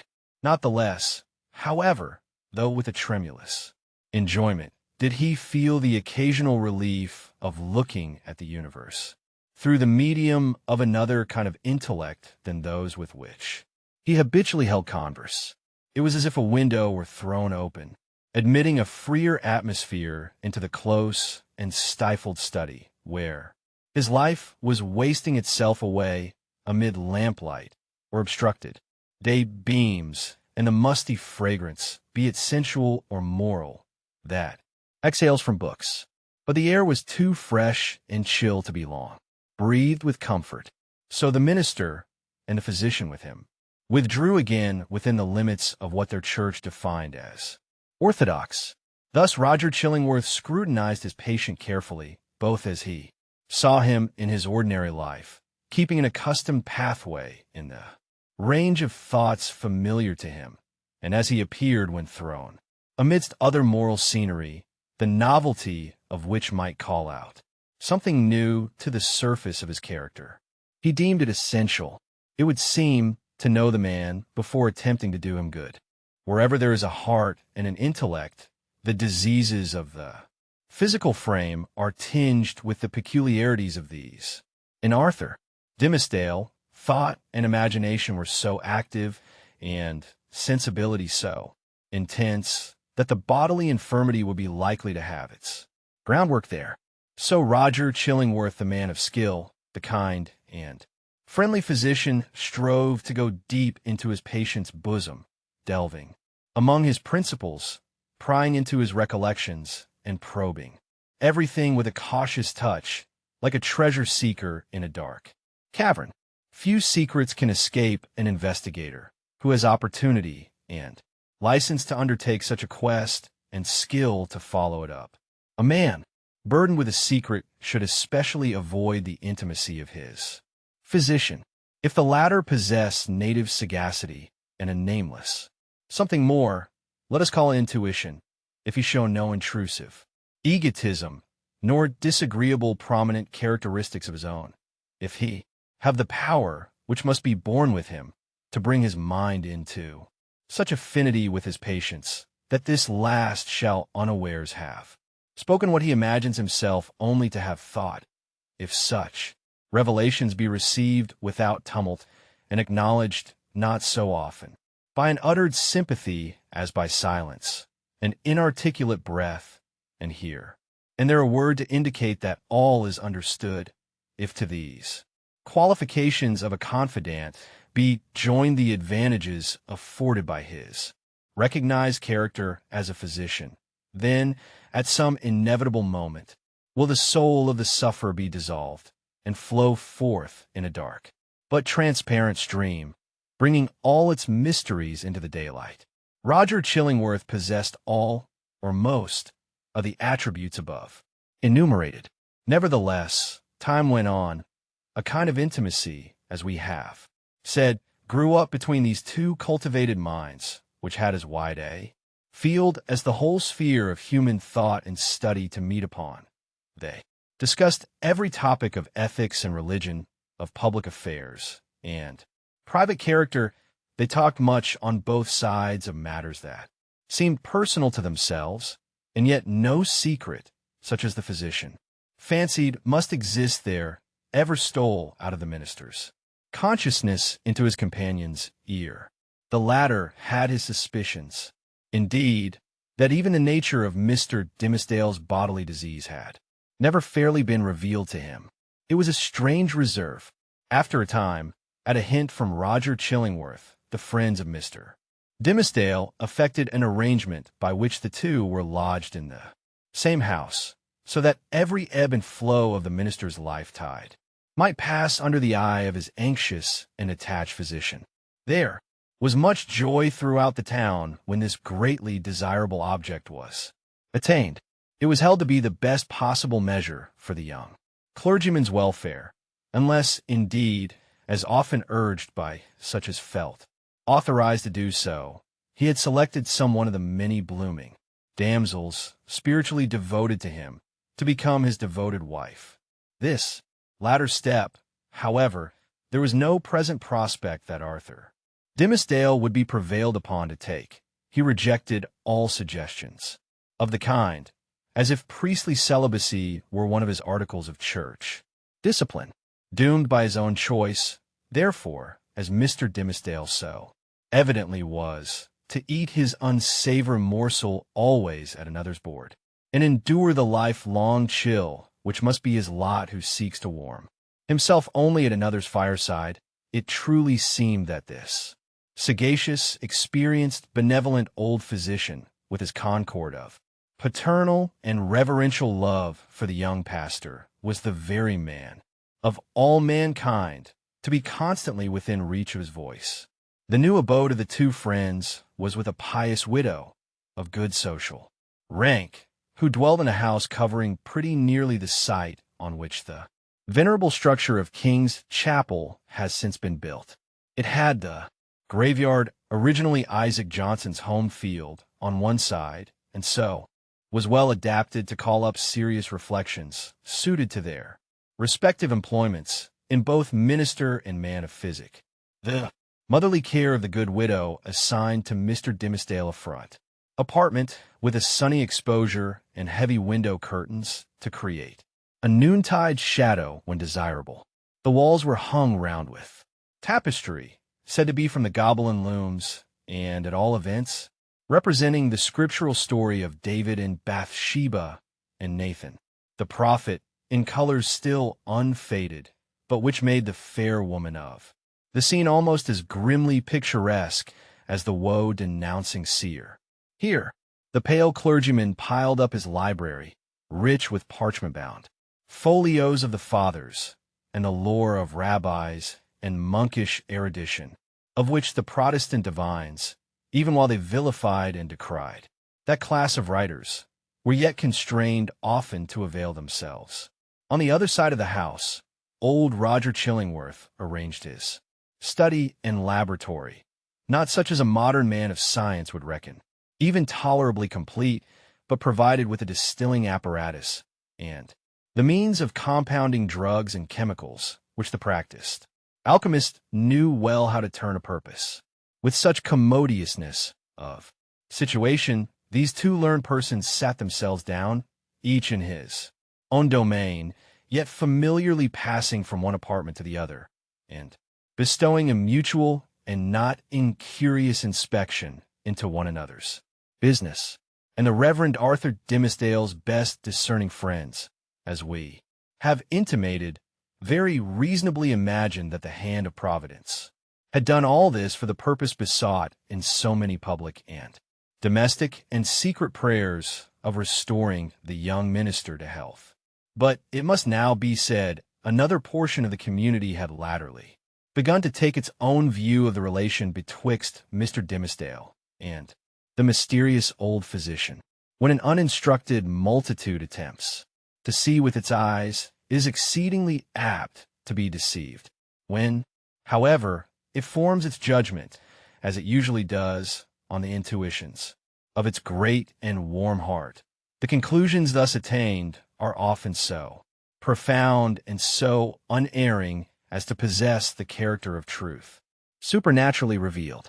The people, in the case of which we speak, could justify its prejudice against Roger Chillingworth by no fact or argument worthy of serious refutation. There was an aged handicraftsman, it is true, who had been a citizen of London at the period of Sir Thomas Overbury's murder, now some 30 years agone. He testified to having seen the physician under some other name, which the narrator of the story had now forgotten, in company with Dr. Foreman, the famous old conjurer, who was implicated in the affair of Overbury. 2 or 3 individuals hinted that the man of skill, during his Indian captivity, had enlarged his medical attainments by joining in the incantations of the savage priests, who were universally acknowledged to be powerful enchanters, often performing seemingly miraculous cures by their skill in the black art. A large number, and many of these were persons of such sober sense and practical observation that their opinions would have been valuable in other matters, affirmed that Roger Chillingworth's aspect had undergone a remarkable change while he had dwelt in town, and especially since his abode with Mr. Dimmesdale. At first, his expression had been calm, meditative, scholar-like. Now, there was something ugly and evil in his face, which they had not previously noticed, and which grew still the more obvious to sight the oftener they looked upon him. According to the vulgar idea, the fire in his laboratory had been brought from the lower regions, and was fed with infernal fuel, and so, as might be expected, his visage was getting sooty with the smoke. To sum up the matter, it grew to be a widely diffused opinion that the Reverend Arthur Dimmesdale, like many other personages of special sanctity in all ages of the Christian world, was haunted either by Satan himself or Satan's emissary in the guise of old Roger Chillingworth. This diabolical agent had the divine permission for a season to burrow into the clergyman's intimacy and plot against his soul. No sensible man, it was confessed, could doubt on which side the victory would turn. The people looked with an unshaken hope to see the minister come forth out of the conflict transfigured with the glory which he would unquestionably win. Meanwhile, nevertheless, it was sad to think of the perchance mortal agony through which he must struggle towards his triumph. Alas, to judge from the gloom and terror in the depth of the poor minister's eyes, the battle was a sore one, and the victory anything but secure. Chapter 10. The Leech and His Patient. Old Roger Chillingworth, throughout life, had been calm in temperament, kindly, though not of warm affections, but ever, and in all his relations with the world, a pure and upright man. He had begun an investigation, as he imagined, with the severe and equal integrity of a judge desirous only of truth, even as if the question involved no more than the air-drawn lines and figures of a geometrical problem, instead of human passions and wrongs inflicted on himself. But as he proceeded, a terrible fascination, a kind of fierce though still calm necessity, seized the old man within its gripe and never set him free again until he had done all its bidding. He now dug into the poor clergyman's heart like a miner searching for gold, or rather like a sexton delving into a grave, possibly in quest of a jewel that had been buried on the dead man's bosom, but likely to find nothing save mortality and corruption. Alas, for his own soul, if these were what he saw. Sometimes a light glimmered out of the physician's eyes, burning blue, and ominous like the reflection of a furnace, or, let us say, like one of those gleams of ghastly fire that darted from Bunyan's awful doorway in the hillside and quivered on the pilgrim's face, the soil where this dark miner was working had perchance shown indications that encouraged him.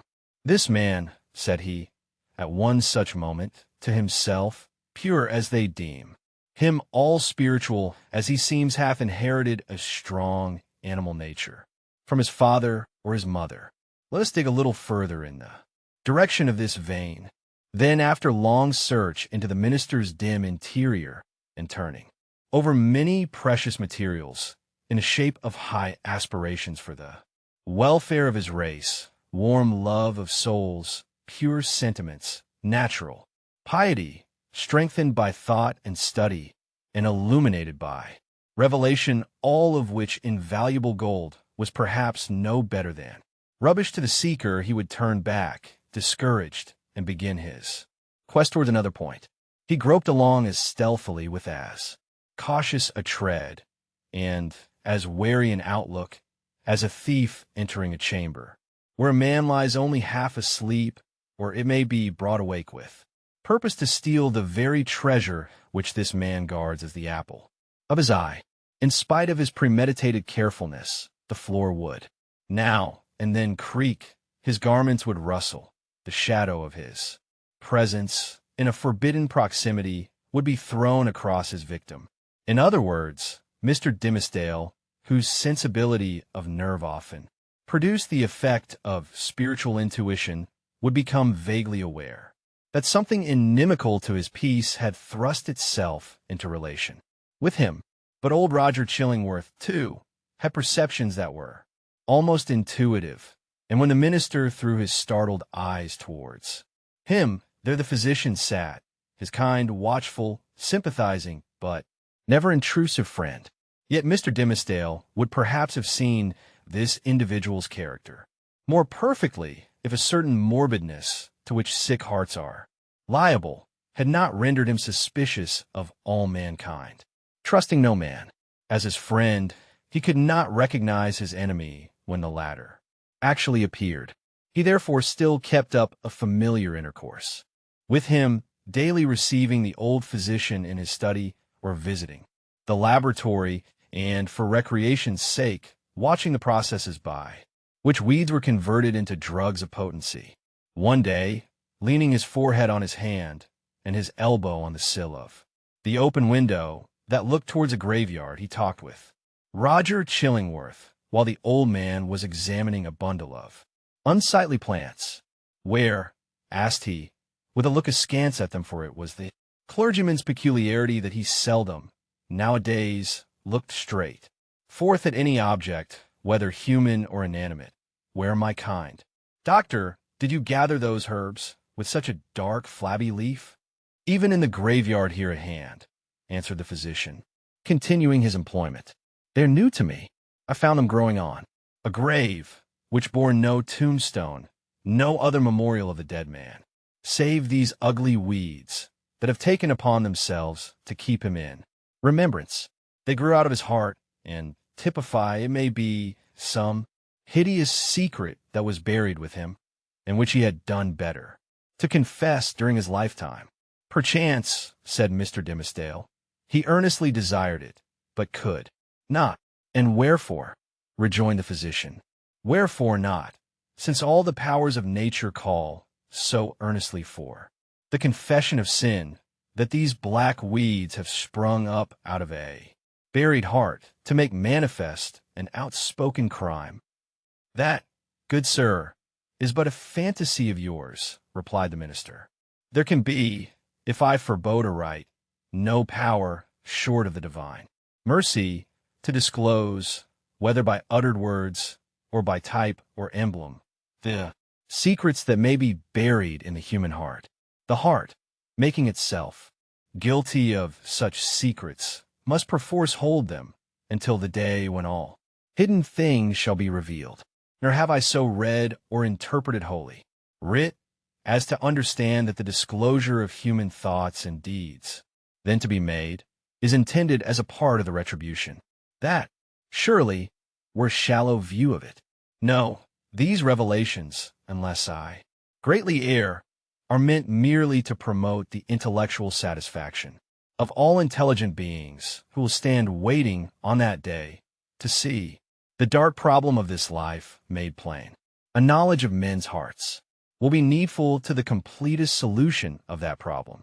And I conceive, moreover, that the hearts holding such miserable secrets as you speak of will yield them up at that last day, not with reluctance, but with a joy unutterable. Then why not reveal it here? Asked Roger Chillingworth, glancing quietly aside at the minister. Why should not the guilty ones sooner avail themselves of this unutterable solace? They mostly do, said the clergyman, griping hard at his breast, as if afflicted with an importunate throb of pain. Many a poor soul hath given its confidence to me, not only on the deathbed, but while strong in life and fair in reputation. And ever after such an outpouring, oh, what a relief have I witnessed in those sinful brethren, even as in one who at last draws free air after long stifling with his own polluted breath. How can it be otherwise? Why should a wretched man guilty, we will say, of murder prefer to keep the dead corpse buried in his own heart, rather than fling it forth at once and let the universe take care of it? Yet some men bury their secrets thus. Observe the calm physician. True, there are such men, answered Mr. Dimmesdale, but not to suggest more obvious reasons. It may be that they are kept silent by the very constitution of their nature. Or can we not suppose it? Guilty as they may be, retaining, nevertheless, a zeal for God's glory and man's welfare, they shrink from displaying themselves black and filthy in the view of men, because thenceforward no good can be achieved by them, no evil of the past be redeemed by better service. So to their own unutterable torment, they go about among their fellow creatures, looking pure as new-fallen snow, while their hearts are all speckled and spotted with iniquity of which they cannot rid themselves. These men deceive themselves, said Roger Chillingworth with somewhat more emphasis than usual, and making a slight gesture with his forefinger. They fear to take up the shame that rightfully belongs to them. Their love for man, their zeal for God's service, these holy impulses may or may not coexist in their hearts with the evil inmates, to which their guilt has unbarred the door, and which must needs propagate a hellish breed within them. But if they seek to glorify God, let them not lift heavenward their unclean hands. If they would serve their fellow men, let them do it by making manifest the power and reality of conscience, in constraining them to penitential self-abasement. Would thou have me to believe, O wise and pious friend, that a false show can be more for God's glory or man's welfare than God's own truth?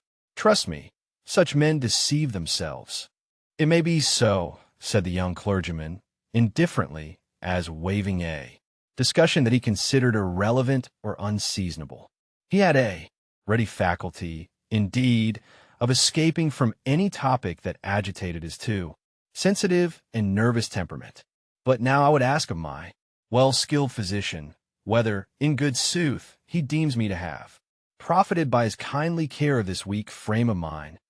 Before Roger Chillingworth could answer, they heard the clear, wild laughter of a young child's voice proceeding from the adjacent burial ground.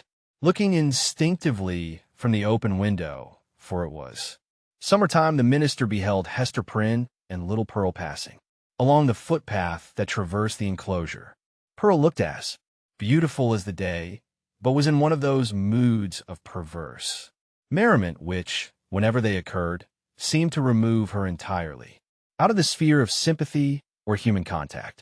She now skipped irreverently from one grave to another, until coming to the broad, flat, armorial tombstone of a departed worthy, perhaps of Isaac Johnson himself, she began to dance upon it, in reply to her mother's command, and entreaty that she would behave more decorously.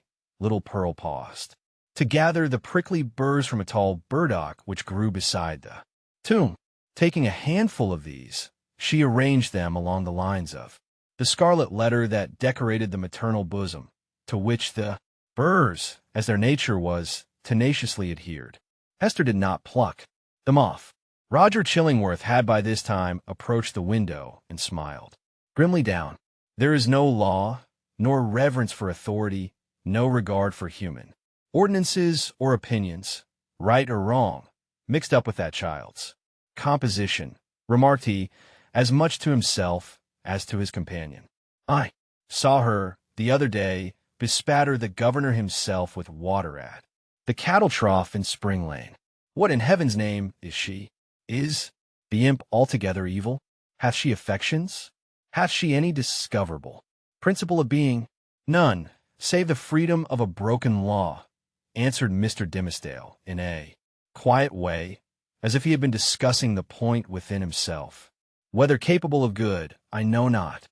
The child probably overheard their voices, for looking up to the window with a bright but naughty smile of mirth and intelligence, she threw one of the prickly burrs at the Reverend Mr. Dimmesdale.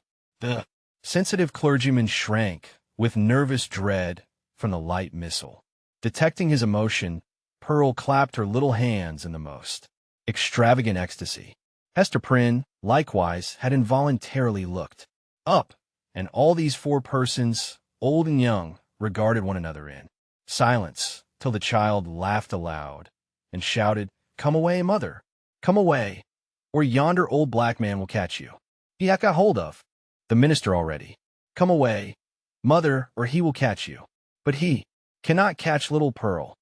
So she drew her mother away, skipping, dancing, and frisking fantastically among the hillocks of the dead people, like a creature that had nothing in common with a bygone and buried generation, nor owned herself akin to it. It was as if she had been made afresh out of new elements, and must perforce be permitted to live her own life, and be a law unto herself, without her eccentricities being reckoned to her for a crime. "There goes a woman," resumed Roger Chillingworth after a pause, "who, be her demerits what they may, hath none of that mystery of hidden sinfulness which you deem so grievous to be borne. Is Hester Prynne the less miserable, think you, for that scarlet letter on her breast?" "I do verily believe it," answered the clergyman. "Nevertheless, I cannot answer for her. There is a look of pain in her face which I would gladly have been spared the sight of, but still methinks it must needs be better for the sufferer to be free to show his pain, as this poor woman Hester is, than to cover it up in his heart." There was another pause, and the physician began anew to examine and arrange the plants which he had gathered. "You inquired of me a little time agone," said he at length, "my judgment as touching your health." "I did," answered the clergyman, "and would gladly learn it." "Speak frankly, I pray you, be it for life or death."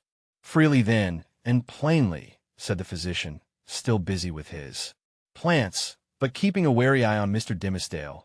"The disorder is a strange one, not so much in itself, nor is outwardly manifested, in so far, at least, as the symptoms have been laid open to my observation.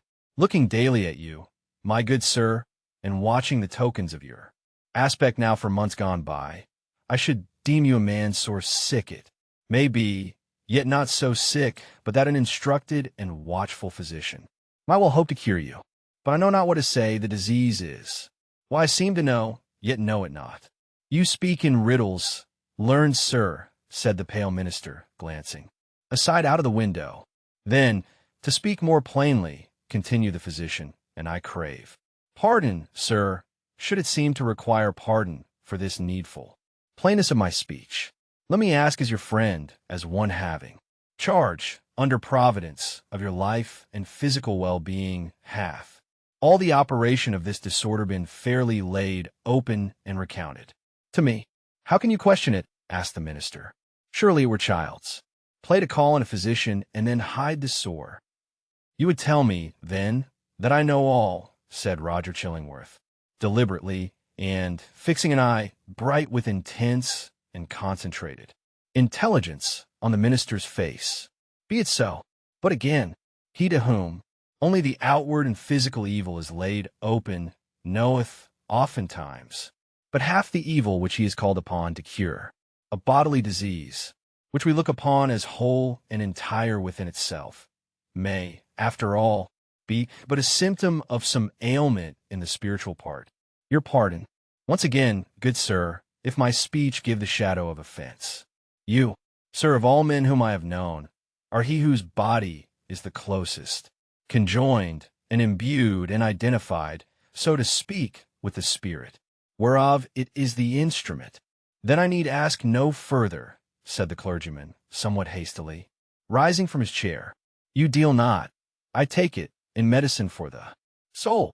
Thus, a sickness, continued Roger Chillingworth, going on in an unaltered tone, without heeding the interruption, but standing up and confronting the emaciated and white-cheeked minister, with his low, dark, and misshapen figure, a sickness, a sore place, if we may so call it, in your spirit hath immediately its appropriate manifestation in your bodily frame. Would you, therefore, that your physician heal the bodily evil? How may this be, unless you first lay open to him the wound or trouble in your soul? No, not to thee, not to an earthly physician, cried Mr. Dimmesdale, passionately, and turning his eyes full and bright, and with a kind of fierceness, on old Roger Chillingworth. Not to thee, but if it be the soul's disease, then do I commit myself to the one physician of the soul. He, if it stand with his good pleasure, can cure, or he can kill. Let him do with me as, in his justice and wisdom, he shall see good. But who art thou, that meddlest in this matter, that dares thrust himself between the sufferer and his God? With a frantic gesture, he rushed out of the room. It is as well to have made this step, said Roger Chillingworth to himself, looking after the minister with a grave smile. There is nothing lost. We shall be friends again anon. But see now how passion takes hold upon this man, and hurrieth him out of himself. As with one passion, so with another. He hath done a wild thing ere now, this pious Master Dimmesdale, in the hot passion of his heart. It proved not difficult to re-establish the intimacy of the two companions, on the same footing and in the same degree as heretofore. The young clergyman, after a few hours of privacy, was sensible that the disorder of his nerves had hurried him into an unseemly outbreak of temper, which there had been nothing in the physician's words to excuse or palliate. He marveled, indeed, at the violence with which he had thrust back the kind old man, when merely proffering the advice which it was his duty to bestow, and which the minister himself had expressly sought. With these remorseful feelings, he lost no time in making the amplest apologies, and besought his friend still to continue the care, which, if not successful in restoring him to health, had, in all probability, been the means of prolonging his feeble existence to that hour. Roger Chillingworth readily assented, and went on with his medical supervision of the minister, doing his best for him, in all good faith, but always quitting the patient's apartment at the close of the professional interview with a mysterious and puzzled smile upon his lips. This expression was invisible in Mr. Dimmesdale's presence, but grew strongly evident as the physician crossed the threshold. A rare case, he muttered. I must needs look deeper into it. Strange sympathy betwixt soul and body. Were it only for the arts. Sake, I must search this matter to the bottom. It came to pass, not long after the scene above recorded, that the Reverend Mr. Dimmesdale, at noonday, and entirely unawares, fell into a deep, deep slumber, sitting in his chair with a large black letter volume open before him on the table. It must have been a work of vast ability in the somniferous school of literature. The profound depth of the minister's repose was the more remarkable, inasmuch as he was one of those persons whose sleep ordinarily is as light, as fitful, and as easily scared away as a small bird hopping on a twig. To such an unwonted remoteness, however, had his spirit now withdrawn into itself, that he stirred not in his chair when old Roger Chillingworth, without any extraordinary precaution, came into the room. The physician advanced directly in front of his patient, laid his hand upon his bosom, and thrust aside the vestment that hitherto had always covered it even from the professional eye. Then, indeed, Mr. Dimmesdale shuddered and slightly stirred. After a brief pause, the physician turned away. But with what a wild look of wonder, joy, and horror! With what a ghastly rapture, as it were, too mighty to be expressed only by the eye and features, and therefore bursting forth through the whole ugliness of his figure, and making itself even riotously manifest by the extravagant gestures with which he threw up his arms towards the ceiling and stamped his foot upon the floor. Had a man seen old Roger Chillingworth at that moment of his ecstasy, he would have had no need to ask how Satan comports himself when a precious human soul is lost to heaven and won into his kingdom. But what distinguished the physician's ecstasy from Satan's was the trait of wonder in it. Chapter 11. The interior of a heart. After the incident last described, the intercourse between the clergyman and the physician, though externally the same, was really of another character than it had previously been. The intellect of Roger Chillingworth had now a sufficiently plain path before it. It was not, indeed, precisely that which he had laid out for himself to tread. Calm, gentle, passionless, as he appeared, there was yet, we fear, a quiet depth of malice, hitherto latent, but active now in this unfortunate old man, which led him to imagine a more intimate revenge than any mortal had ever wreaked upon an enemy, to make himself the one trusted friend to whom should be confided all the fear, the remorse, the agony, the ineffectual repentance, the backward rush of sinful Taukets, expelled in vain, all that guilty sorrow hidden from the world, whose great heart would have pitied and forgiven, to be revealed. To him, the pitiless, to him, the unforgiving, all that dark treasure, to be lavished on the very man, to whom nothing else could so adequately pay the debt of vengeance. The clergyman's shy and sensitive reserve had balked this scheme. Roger Chillingworth, however, was inclined to be hardly, if at all, less satisfied with the aspect of affairs, which Providence, using the avenger and his victim for its own purposes, and perchance pardoning where it seemed most to punish, had substituted for his black devices. A revelation, he could almost say, had been granted to him. It mattered little for his object, whether celestial or for what other region. By its aid, in all the subsequent relations betwixt him and Mr. Dimmesdale, not merely the external presence, but the very inmost soul of the latter seemed to be brought out before his eyes, so that he could see and comprehend its every movement. He became, thenceforth, not a spectator only, but a chief actor in the poor minister's interior world. He could play upon him as he chose. Would he arouse him with a throb of agony? The victim was forever on the rack. It needed only to know the spring that controlled the engine, and the physician knew it. Well, would he startle him with sudden fear? As at the waving of a magician's wand, up rose a grisly phantom, up rose 1,000 phantoms in many shapes, of death, or more awful shame, all flocking round about the clergyman and pointing with their fingers at his breast.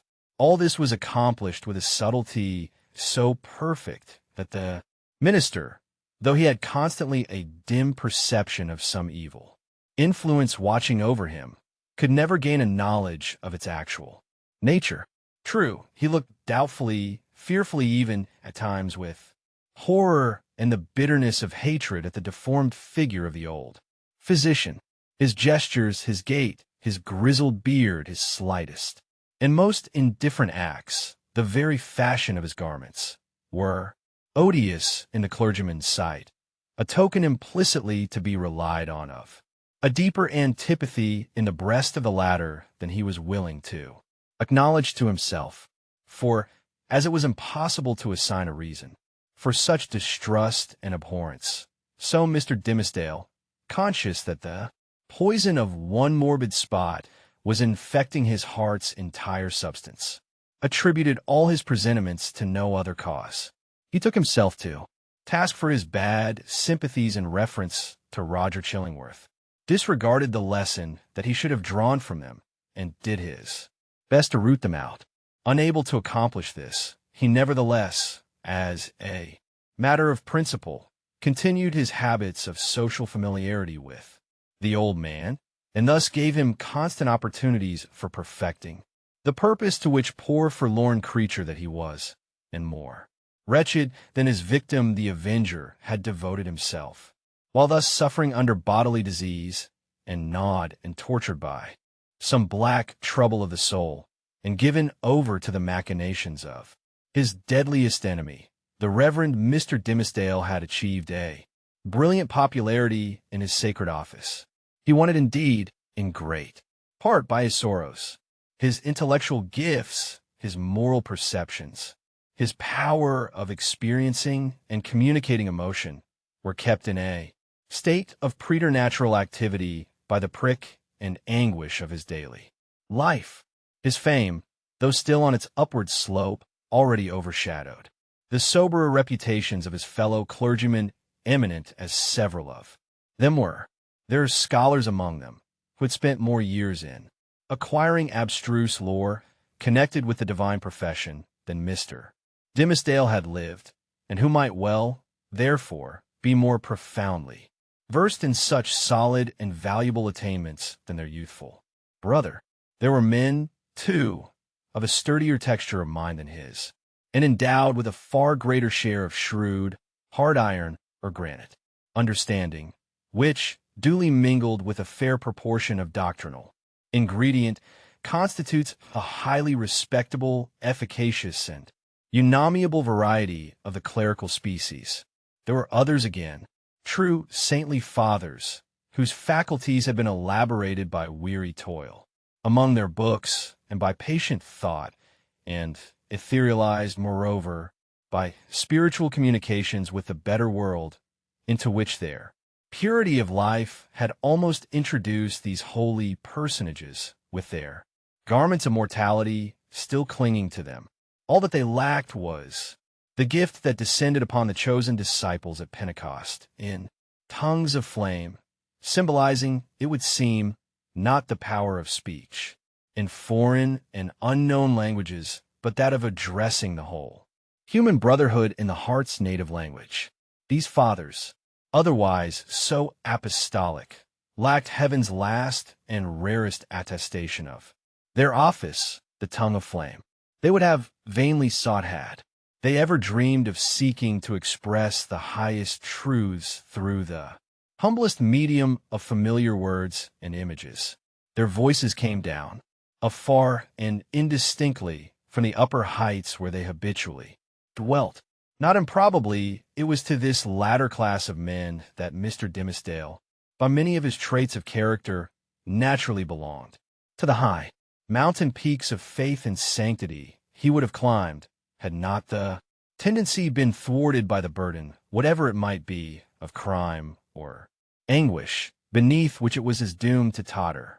It kept him down on a level with the lowest, him, the man of ethereal attributes, whose voice the angels might else have listened to and answered.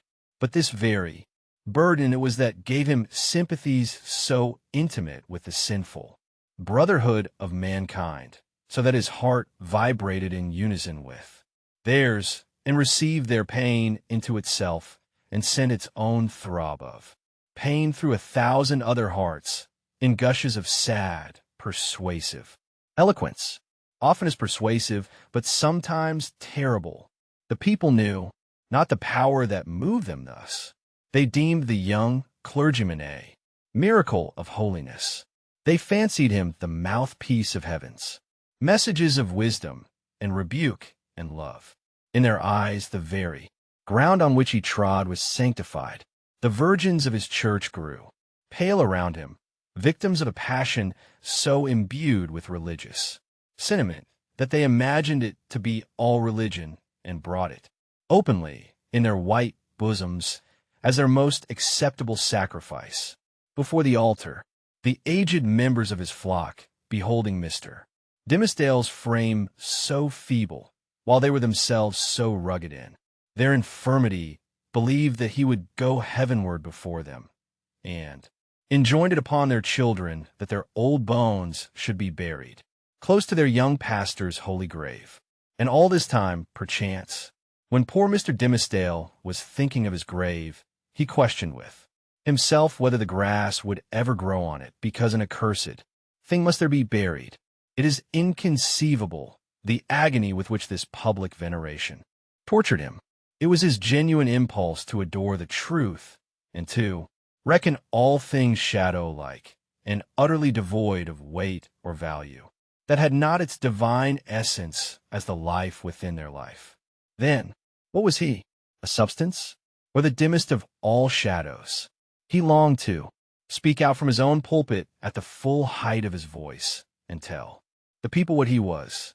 I, whom you behold in these black garments of the priesthood, I, who ascend the sacred desk and turn my pale face heavenward, taking upon myself to hold communion in your behalf with the most high omniscience, I, in whose daily life you discern the sanctity of Enoch, I, whose footsteps, as you suppose, leave a gleam along my earthly track, whereby the pilgrims that shall come after me may be guided to the regions of the blessed, I, who have laid the hand of baptism upon your children, I, who have breathed the parting prayer over your dying friends, to whom the Amen sounded faintly from a world which they had quitted, I, your pastor, whom you so reverence and trust, am utterly a pollution and a lie.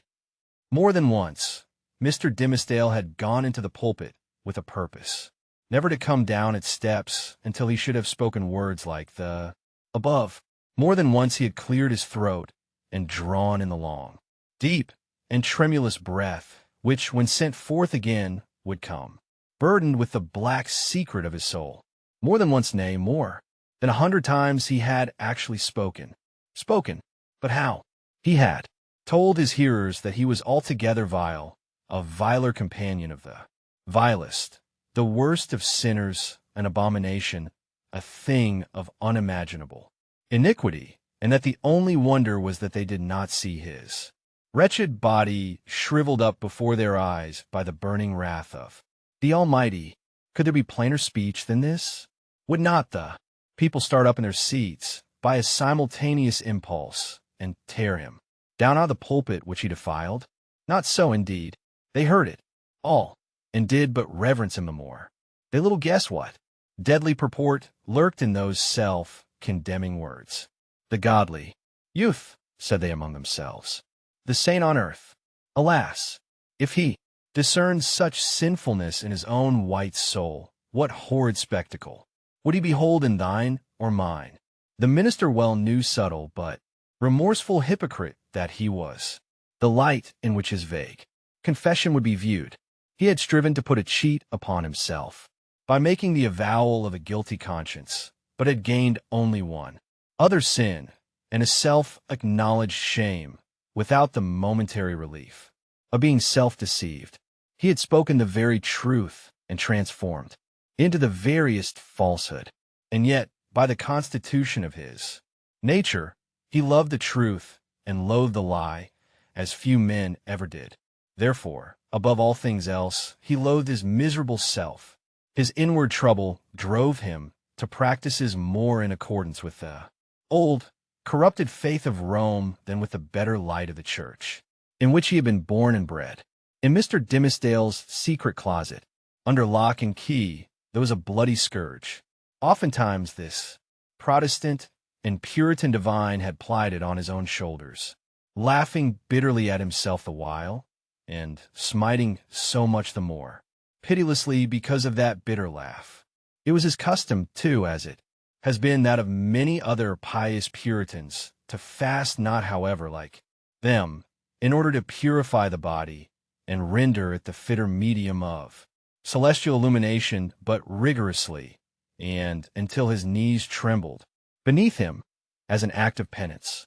He kept vigils likewise night after night, sometimes in utter darkness, sometimes with a glimmering lamp, and sometimes viewing his own face in a looking-glass by the most powerful light which he could throw upon it. He thus typified the constant introspection wherewith he tortured, but could not purify, himself. In these lengthened vigils, his brain often reeled, and visions seemed to flit before him, perhaps seen doubtfully and by a faint light of their own, in the remote dimness of the chamber, or more vividly and close beside him within the looking-glass. Now it was a herd of diabolic shapes that grinned and mocked at the pale minister, and beckoned him away with them. Now a group of shining angels who flew upward heavily, as sorrow-laden, but grew more ethereal as they rose. Now came the dead friends of his youth, and his white-bearded father, with a saint-like frown, and his mother turning her face away. As she passed by, ghost of a mother thinnest fantasy of a mother, methinks she might yet have thrown a pitying glance towards her. So, and now, through the chamber which these spectral thoughts had made so ghastly, glided Hester Prynne, leading along little Pearl in her scarlet garb, and pointing her forefinger first at the scarlet letter on her bosom, and then at the clergyman's own breast. None of these visions ever quite deluded him. At any moment, by an effort of his will, he could discern substances through their misty lack of substance, and convince himself that they were not solid in their nature, like yonder table of carved oak, or that big, square, leather-bound and brazen-clasped volume of divinity. But for all that, they were in one sense the truest and most substantial things which the poor minister now dealt with. Is the unspeakable misery of a life so false as his that it steals the pith and substance out of whatever realities there are around us, and which were meant by heaven to be the spirit's joy and nutriment. To the untrue man, the whole universe is false. It is impalpable. It shrinks to nothing within his grasp. And he himself, in so far as he shows himself in a false light, becomes a shadow, or, indeed, ceases to exist. The only truth that continued to give Mr. Dimmesdale a real existence on this earth was the anguish in his inmost soul and the undissembled expression of it in his aspect. Had he once found power to smile and wear a face of gaiety, there would have been no such man. On one of those ugly nights which we have faintly hinted at, but forborne to picture forth, the minister started from his chair. A new thought had struck him. There might be a moment's peace in it, attiring himself with as much care as if it had been for public worship. And, precisely in the same manner, he stole softly down the staircase, undid the door, and issued forth. Chapter 12. The Minister's Vigil. Walking in the shadow of a dream, as it were, and perhaps actually, under the influence of a species of somnambulism, Mr. Dimmesdale reached the spot where, now so long since, Hester Prynne had lived, through her first hours of public ignominy. The same platform, or scaffold, black and weather-stained with the storm or sunshine of 7 long years, and foot-worn, too, with the tread of many culprits who had since ascended it, remained standing beneath the balcony of the meeting-house. The minister went up the steps. It was an obscure night in early May. An unvaried pall of cloud muffled the whole expanse of sky from zenith to horizon. If the same multitude, which had stood as eyewitnesses while Hester Prynne sustained her punishment, could now have been summoned forth, they would have discerned no face above the platform, nor hardly the outline of a human shape in the dark gray of the midnight. But the town was all asleep. There was no peril of discovery. The minister might stand there, if it so pleased him, until morning should redden in the east, without other risk than that the dank and chill night air would creep into his frame, and stiffen his joints with rheumatism, and clog his throat with catarrh and cough, thereby defrauding the expectant audience of tomorrow's prayer and sermon. No eye could see him save that ever wakeful one which had seen him in his closet, wielding the bloody scourge. Why then had he come hither?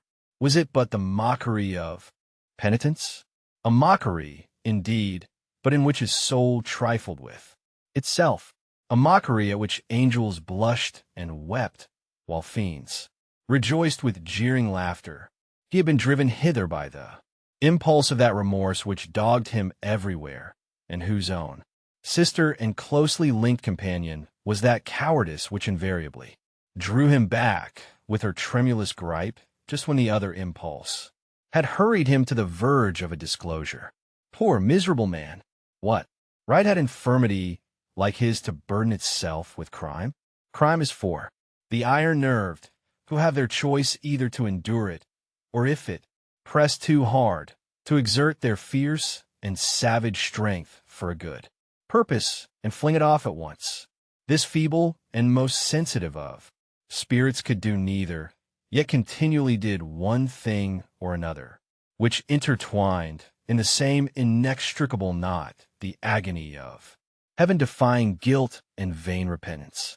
And thus, while standing on the scaffold in this vain show of expiation, Mr. Dimmesdale was overcome with a great horror of mind, as if the universe were gazing at a scarlet token on his naked breast, right over his heart. On that spot, in very truth, there was in there, had long been, the gnawing and poisonous tooth of bodily pain. Without any effort of his will or power to restrain himself, he shrieked aloud, an outcry that went pealing through the night and was beaten back from one house to another and reverberated from the hills in the background, as if a company of devils, detecting so much misery and terror in it, had made a plaything of the sound and were bandying it to and fro. "It is done," muttered the minister, covering his face with his hands. "The whole town will awake and hurry forth and find me here." But it was not so. The shriek had perhaps sounded with a far greater power to his own startled ears than it actually possessed. The town did not awake, or if it did, the drowsy slumberers mistook the cry, either for something frightful in a dream, or for the noise of witches, whose voices, at that period, were often heard to pass over the settlements or lonely cottages as they rode with Satan through the air. The clergyman, therefore, hearing no symptoms of disturbance, uncovered his eyes and looked about him. At one of the chamber windows of Governor Bellingham's mansion, which stood at some distance on the line of another street, he beheld the appearance of the old magistrate, himself with a lamp in his hand, a white nightcap on his head, and a long white gown enveloping his figure. He looked like a ghost evoked unseasonably from the grave. The cry had evidently startled him. At another window of the same house, moreover, appeared old Mistress Hibbins, the governor's sister, also with a lamp, which even thus far off revealed the expression of her sour and discontented face. She thrust forth her head from the lattice and looked anxiously upward. Beyond the shadow of a doubt, this venerable witch lady had heard Mr. Dimmesdale's outcry and interpreted it with its multitudinous echoes and reverberations as the clamor of the fiends and night hags, with whom she was well known to make excursions in the forest. Detecting the gleam of Governor Bellingham's lamp, the old lady quickly extinguished her own and vanished. Possibly she went up among the clouds. The minister saw nothing further of her motions. The magistrate, after a wary observation of the darkness into which, nevertheless, he could see but little further than he might into a millstone, retired from the window. The minister grew comparatively calm. His eyes, however, were soon greeted by a little glimmering light, which at first a long way off was approaching up the street. It threw a gleam of recognition on here a post, and there a garden fence, and here a latticed window pane, and there a pump with its full trough of water, and here again an arched door of oak with an iron knocker and a rough log for the doorstep. The Reverend Mr. Dimmesdale noted all these minute particulars, even while firmly convinced that the doom of his existence was stealing onward in the footsteps which he now heard, and that the gleam of the lantern would fall upon him in a few moments more and reveal his long-hidden secret. As the light drew nearer, He beheld, within its illuminated circle, his brother clergyman, or, to speak more accurately, his professional father, as well as highly valued friend the Reverend Mr. Wilson, who, as Mr. Dimmesdale now conjectured, had been praying at the bedside of some dying man. And so he had. The good old minister came freshly from the death chamber of Governor Winthrop, who had passed from earth to heaven within that very hour, and now surrounded, like the saint-like personage of olden times, with a radiant halo that glorified him amid this gloomy night of sin, as if the departed governor had left him an inheritance of his glory, or as if he had caught upon himself the distant shine of the celestial city, while looking thitherward to see the triumphant pilgrim pass within its gates now in short, good Father Wilson was moving homeward, aiding his footsteps with a lighted lantern.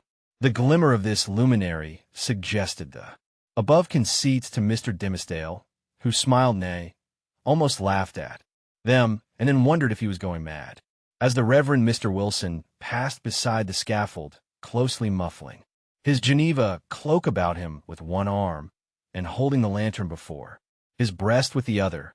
The minister could hardly restrain himself from speaking. "A good evening to you, venerable Father Wilson.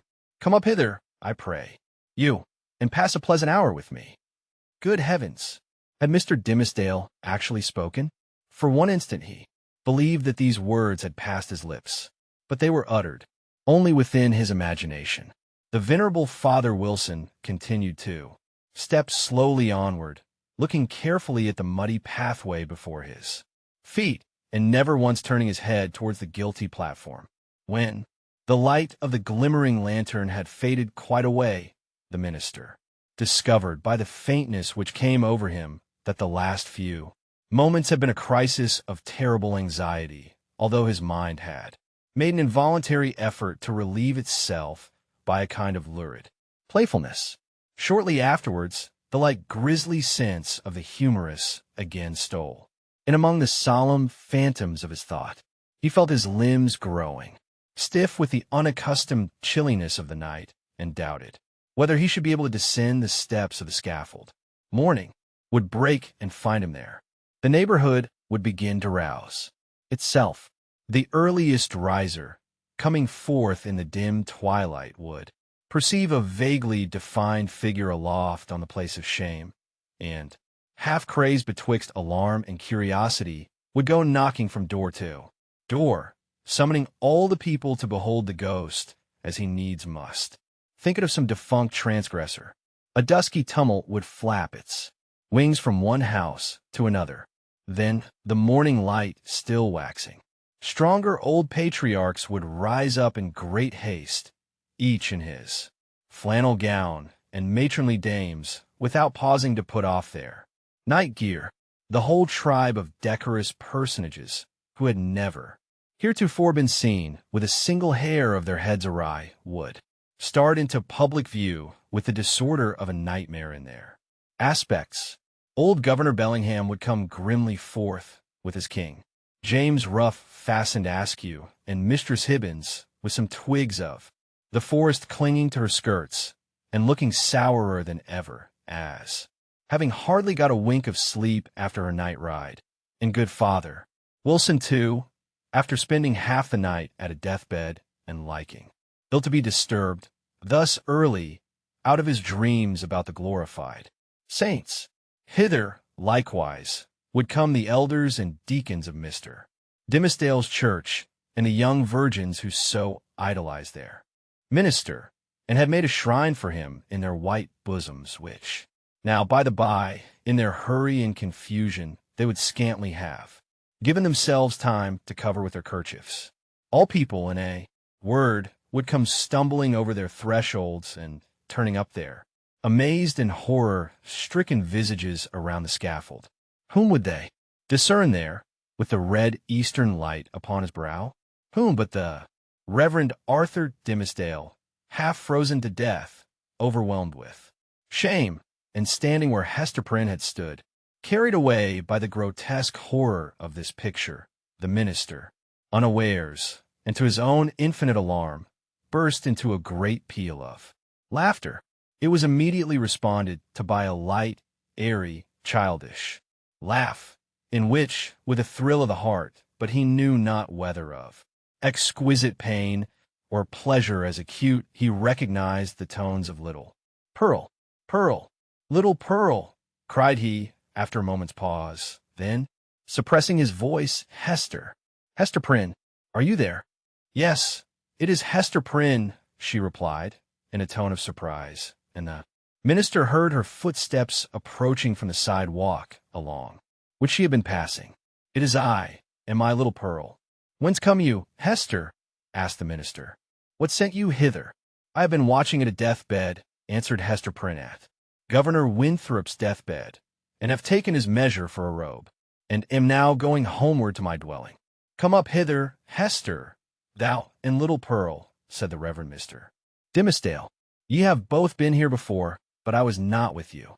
Come up hither once again, and we will stand all three together. She silently ascended the steps and stood on the platform, holding little Pearl by the hand. The minister felt for the child's other hand, and took it.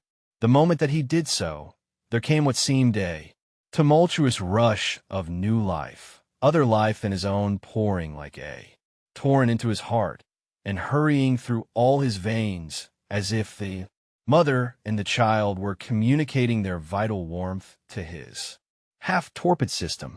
The three formed an electric chain. Minister, whispered little Pearl. What wouldst thou say, child? Asked Mr. Dimmesdale.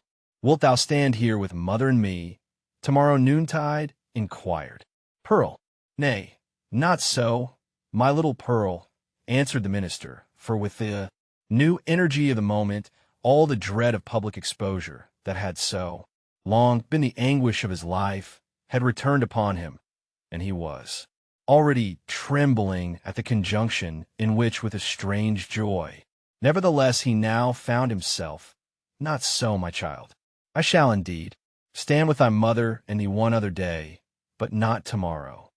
Pearl laughed and attempted to pull away her hand, but the minister held it fast. A moment longer, my child, said he. But wilt thou promise, asked Pearl, to take my hand and mother's hand tomorrow noontide? Not then, Pearl, said the minister, but another time. And what other time? Persisted the child. At the great judgment day, whispered the minister, and, strangely enough, the sense that he was a professional teacher of the truth impelled him to answer the child so. Then and there before the judgment seat, thy mother and thou and I must stand together. But the daylight of this world shall not see our meeting. Pearl laughed again, but before Mr. Dimmesdale had done speaking, a light gleamed far and wide over all the muffled sky. It was doubtless caused by one of those meteors which the night watcher may so often observe burning out to waste in the vacant regions of the atmosphere. So powerful was its radiance that it thoroughly illuminated the dense medium of cloud betwixt the sky and earth. The great vault brightened like the dome of an immense lamp. It showed the familiar scene of the street with the distinctness of midday, but also with the awfulness that is always imparted to familiar objects by an unaccustomed light. The wooden houses, with their jutting stories and quaint gable peaks, the doorsteps and thresholds with the early grass springing up about them, the garden plots, black with freshly turned earth, the wheel track, little worn, and even the marketplace margined with green on either side, all were visible, but with a singularity of aspect that seemed to give another moral interpretation to the things of this world than they had ever borne before. And there stood the minister with his hand over his heart, and Hester Prynne with the embroidered letter glimmering on her bosom, and little Pearl, herself a symbol and the connecting link between those two. They stood in the noon of that strange and solemn splendor, as if it were the light that is to reveal all secrets, and the daybreak that shall unite all who belong to one another. There was witchcraft in little Pearl's eyes, and her face, as she glanced upward at the minister, wore that naughty smile which made its expression frequently so elvish. She withdrew her hand from Mr.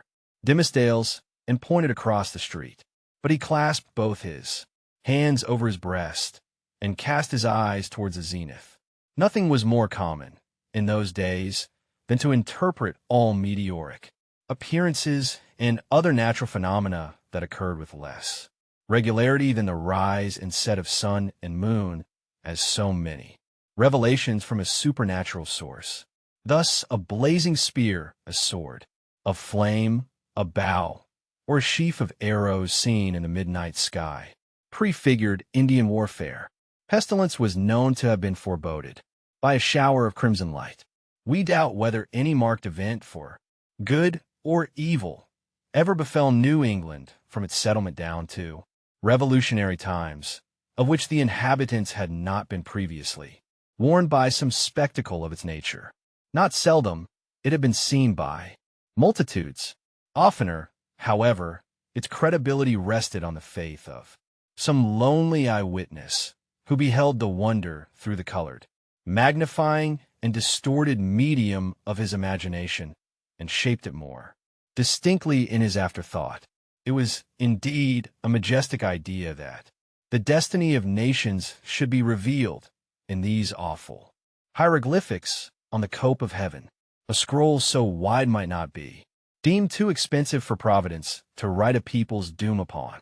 The belief was a favorite one with our forefathers, as betokening that their infant commonwealth was under celestial guardianship of peculiar intimacy and strictness. But what shall we say when an individual discovers a revelation addressed to himself alone on the same vast sheet of record? In such a case, it could only be the symptom of a highly disordered mental state when a man, rendered morbidly self-contemplative by long, intense, and secret pain, had extended his egotism over the whole expanse of nature until the firmament itself should appear no more than a fitting page for his soul's history and fate. We impute it, therefore, solely to the disease in his own eye and heart, that the minister, looking upward to the zenith, beheld there the appearance of an immense letter, the letter marked out in lines of dull red light. Not but the meteor may have shown itself at that point, burning duskily through a veil of cloud, but with no such shape as his guilty imagination gave it, or at least with so little definiteness, that another's guilt might have seen another symbol in it. There was a singular circumstance that characterized Mr. Dimsdale's psychological state at this moment. All the time that he gazed upward to the zenith, he was, nevertheless, perfectly aware that little Pearl was pointing her finger towards old Roger Chillingworth, who stood at no great distance from the scaffold. The minister appeared to see him with the same glance that discerned the miraculous letter.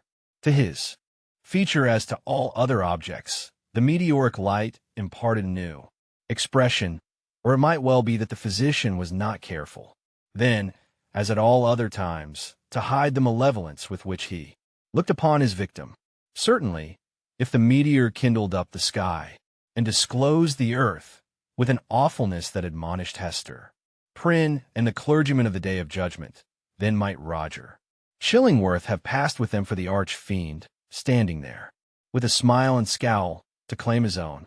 So vivid was the expression, or so intense the minister's perception of it, that it seemed still to remain painted on the darkness after the meteor had vanished, with an effect as if the street and all things else were at once annihilated. "Who is that man, Hester?" gasped Mr. Dimsdale, overcome with terror. "I shiver at him." "Dost thou know the man?" "I hate him, Hester." She remembered her oath, and was silent. "I tell thee, my soul shivers at him," muttered the minister again. "Who is he? Who is he? Canst thou do nothing for me? I have a nameless horror of the man." "Minister," said little Pearl, "I can tell thee who he is." "Quickly, then, child," said the minister, bending his ear close to her lips. "Quickly, and as low as thou canst whisper." Pearl mumbled something into his ear that sounded, indeed, like human language, but was only such gibberish as children may be heard amusing. themselves with by the hour together. At all events, if it involved any secret information in regard to old Roger Chillingworth, it was in a tongue unknown to the erudite clergyman, and did but increase the bewilderment of his mind. The elvish child then laughed aloud. "Dost thou mock me now?" said the minister. "Thou wast not bold. Thou wast not true," answered the child. "Thou wouldst not promise to take my hand and mother's hand tomorrow. Noontide." "Worthy sir," answered the physician, who had now advanced to the foot of the platform, "pious Master Dimmesdale, can this be you?" Well, indeed, we men of study, whose heads are in our books, have need to be straightly looked after. We dream in our waking moments and walk in our sleep. Come, good sir, and my dear friend, I pray you let me lead you home." "How knewest thou that I was here?" asked the minister, fearfully. "Verily, and in good faith," answered Roger Chillingworth, "I knew nothing of the matter. I had spent the better part of the night at the bedside of the worshipful Governor Winthrop, doing what my poor skill might have given me ease. He, going home to a better world, I likewise was on my way homeward when this light shone out. Come with me, I beseech you, reverend sir, else you will be poorly able to do Sabbath duty tomorrow. See now how they trouble the brain, these books. You should study less, good sir, and take a little pastime, or these night whimsies will grow upon you." "I will go home with you," said Mr. Dimmesdale, with a chill despondency, like one awakening all nerveless from an ugly dream. He yielded himself to the physician and was led away. The next day, however, being the Sabbath, he preached a discourse which was held to be the richest and most powerful and the most replete with heavenly influences that had ever proceeded from his lips. Souls, it is said, more souls than one, were brought to the truth by the efficacy of that sermon, and vowed within themselves to cherish a holy gratitude towards Mr. Dimmesdale throughout the long hereafter.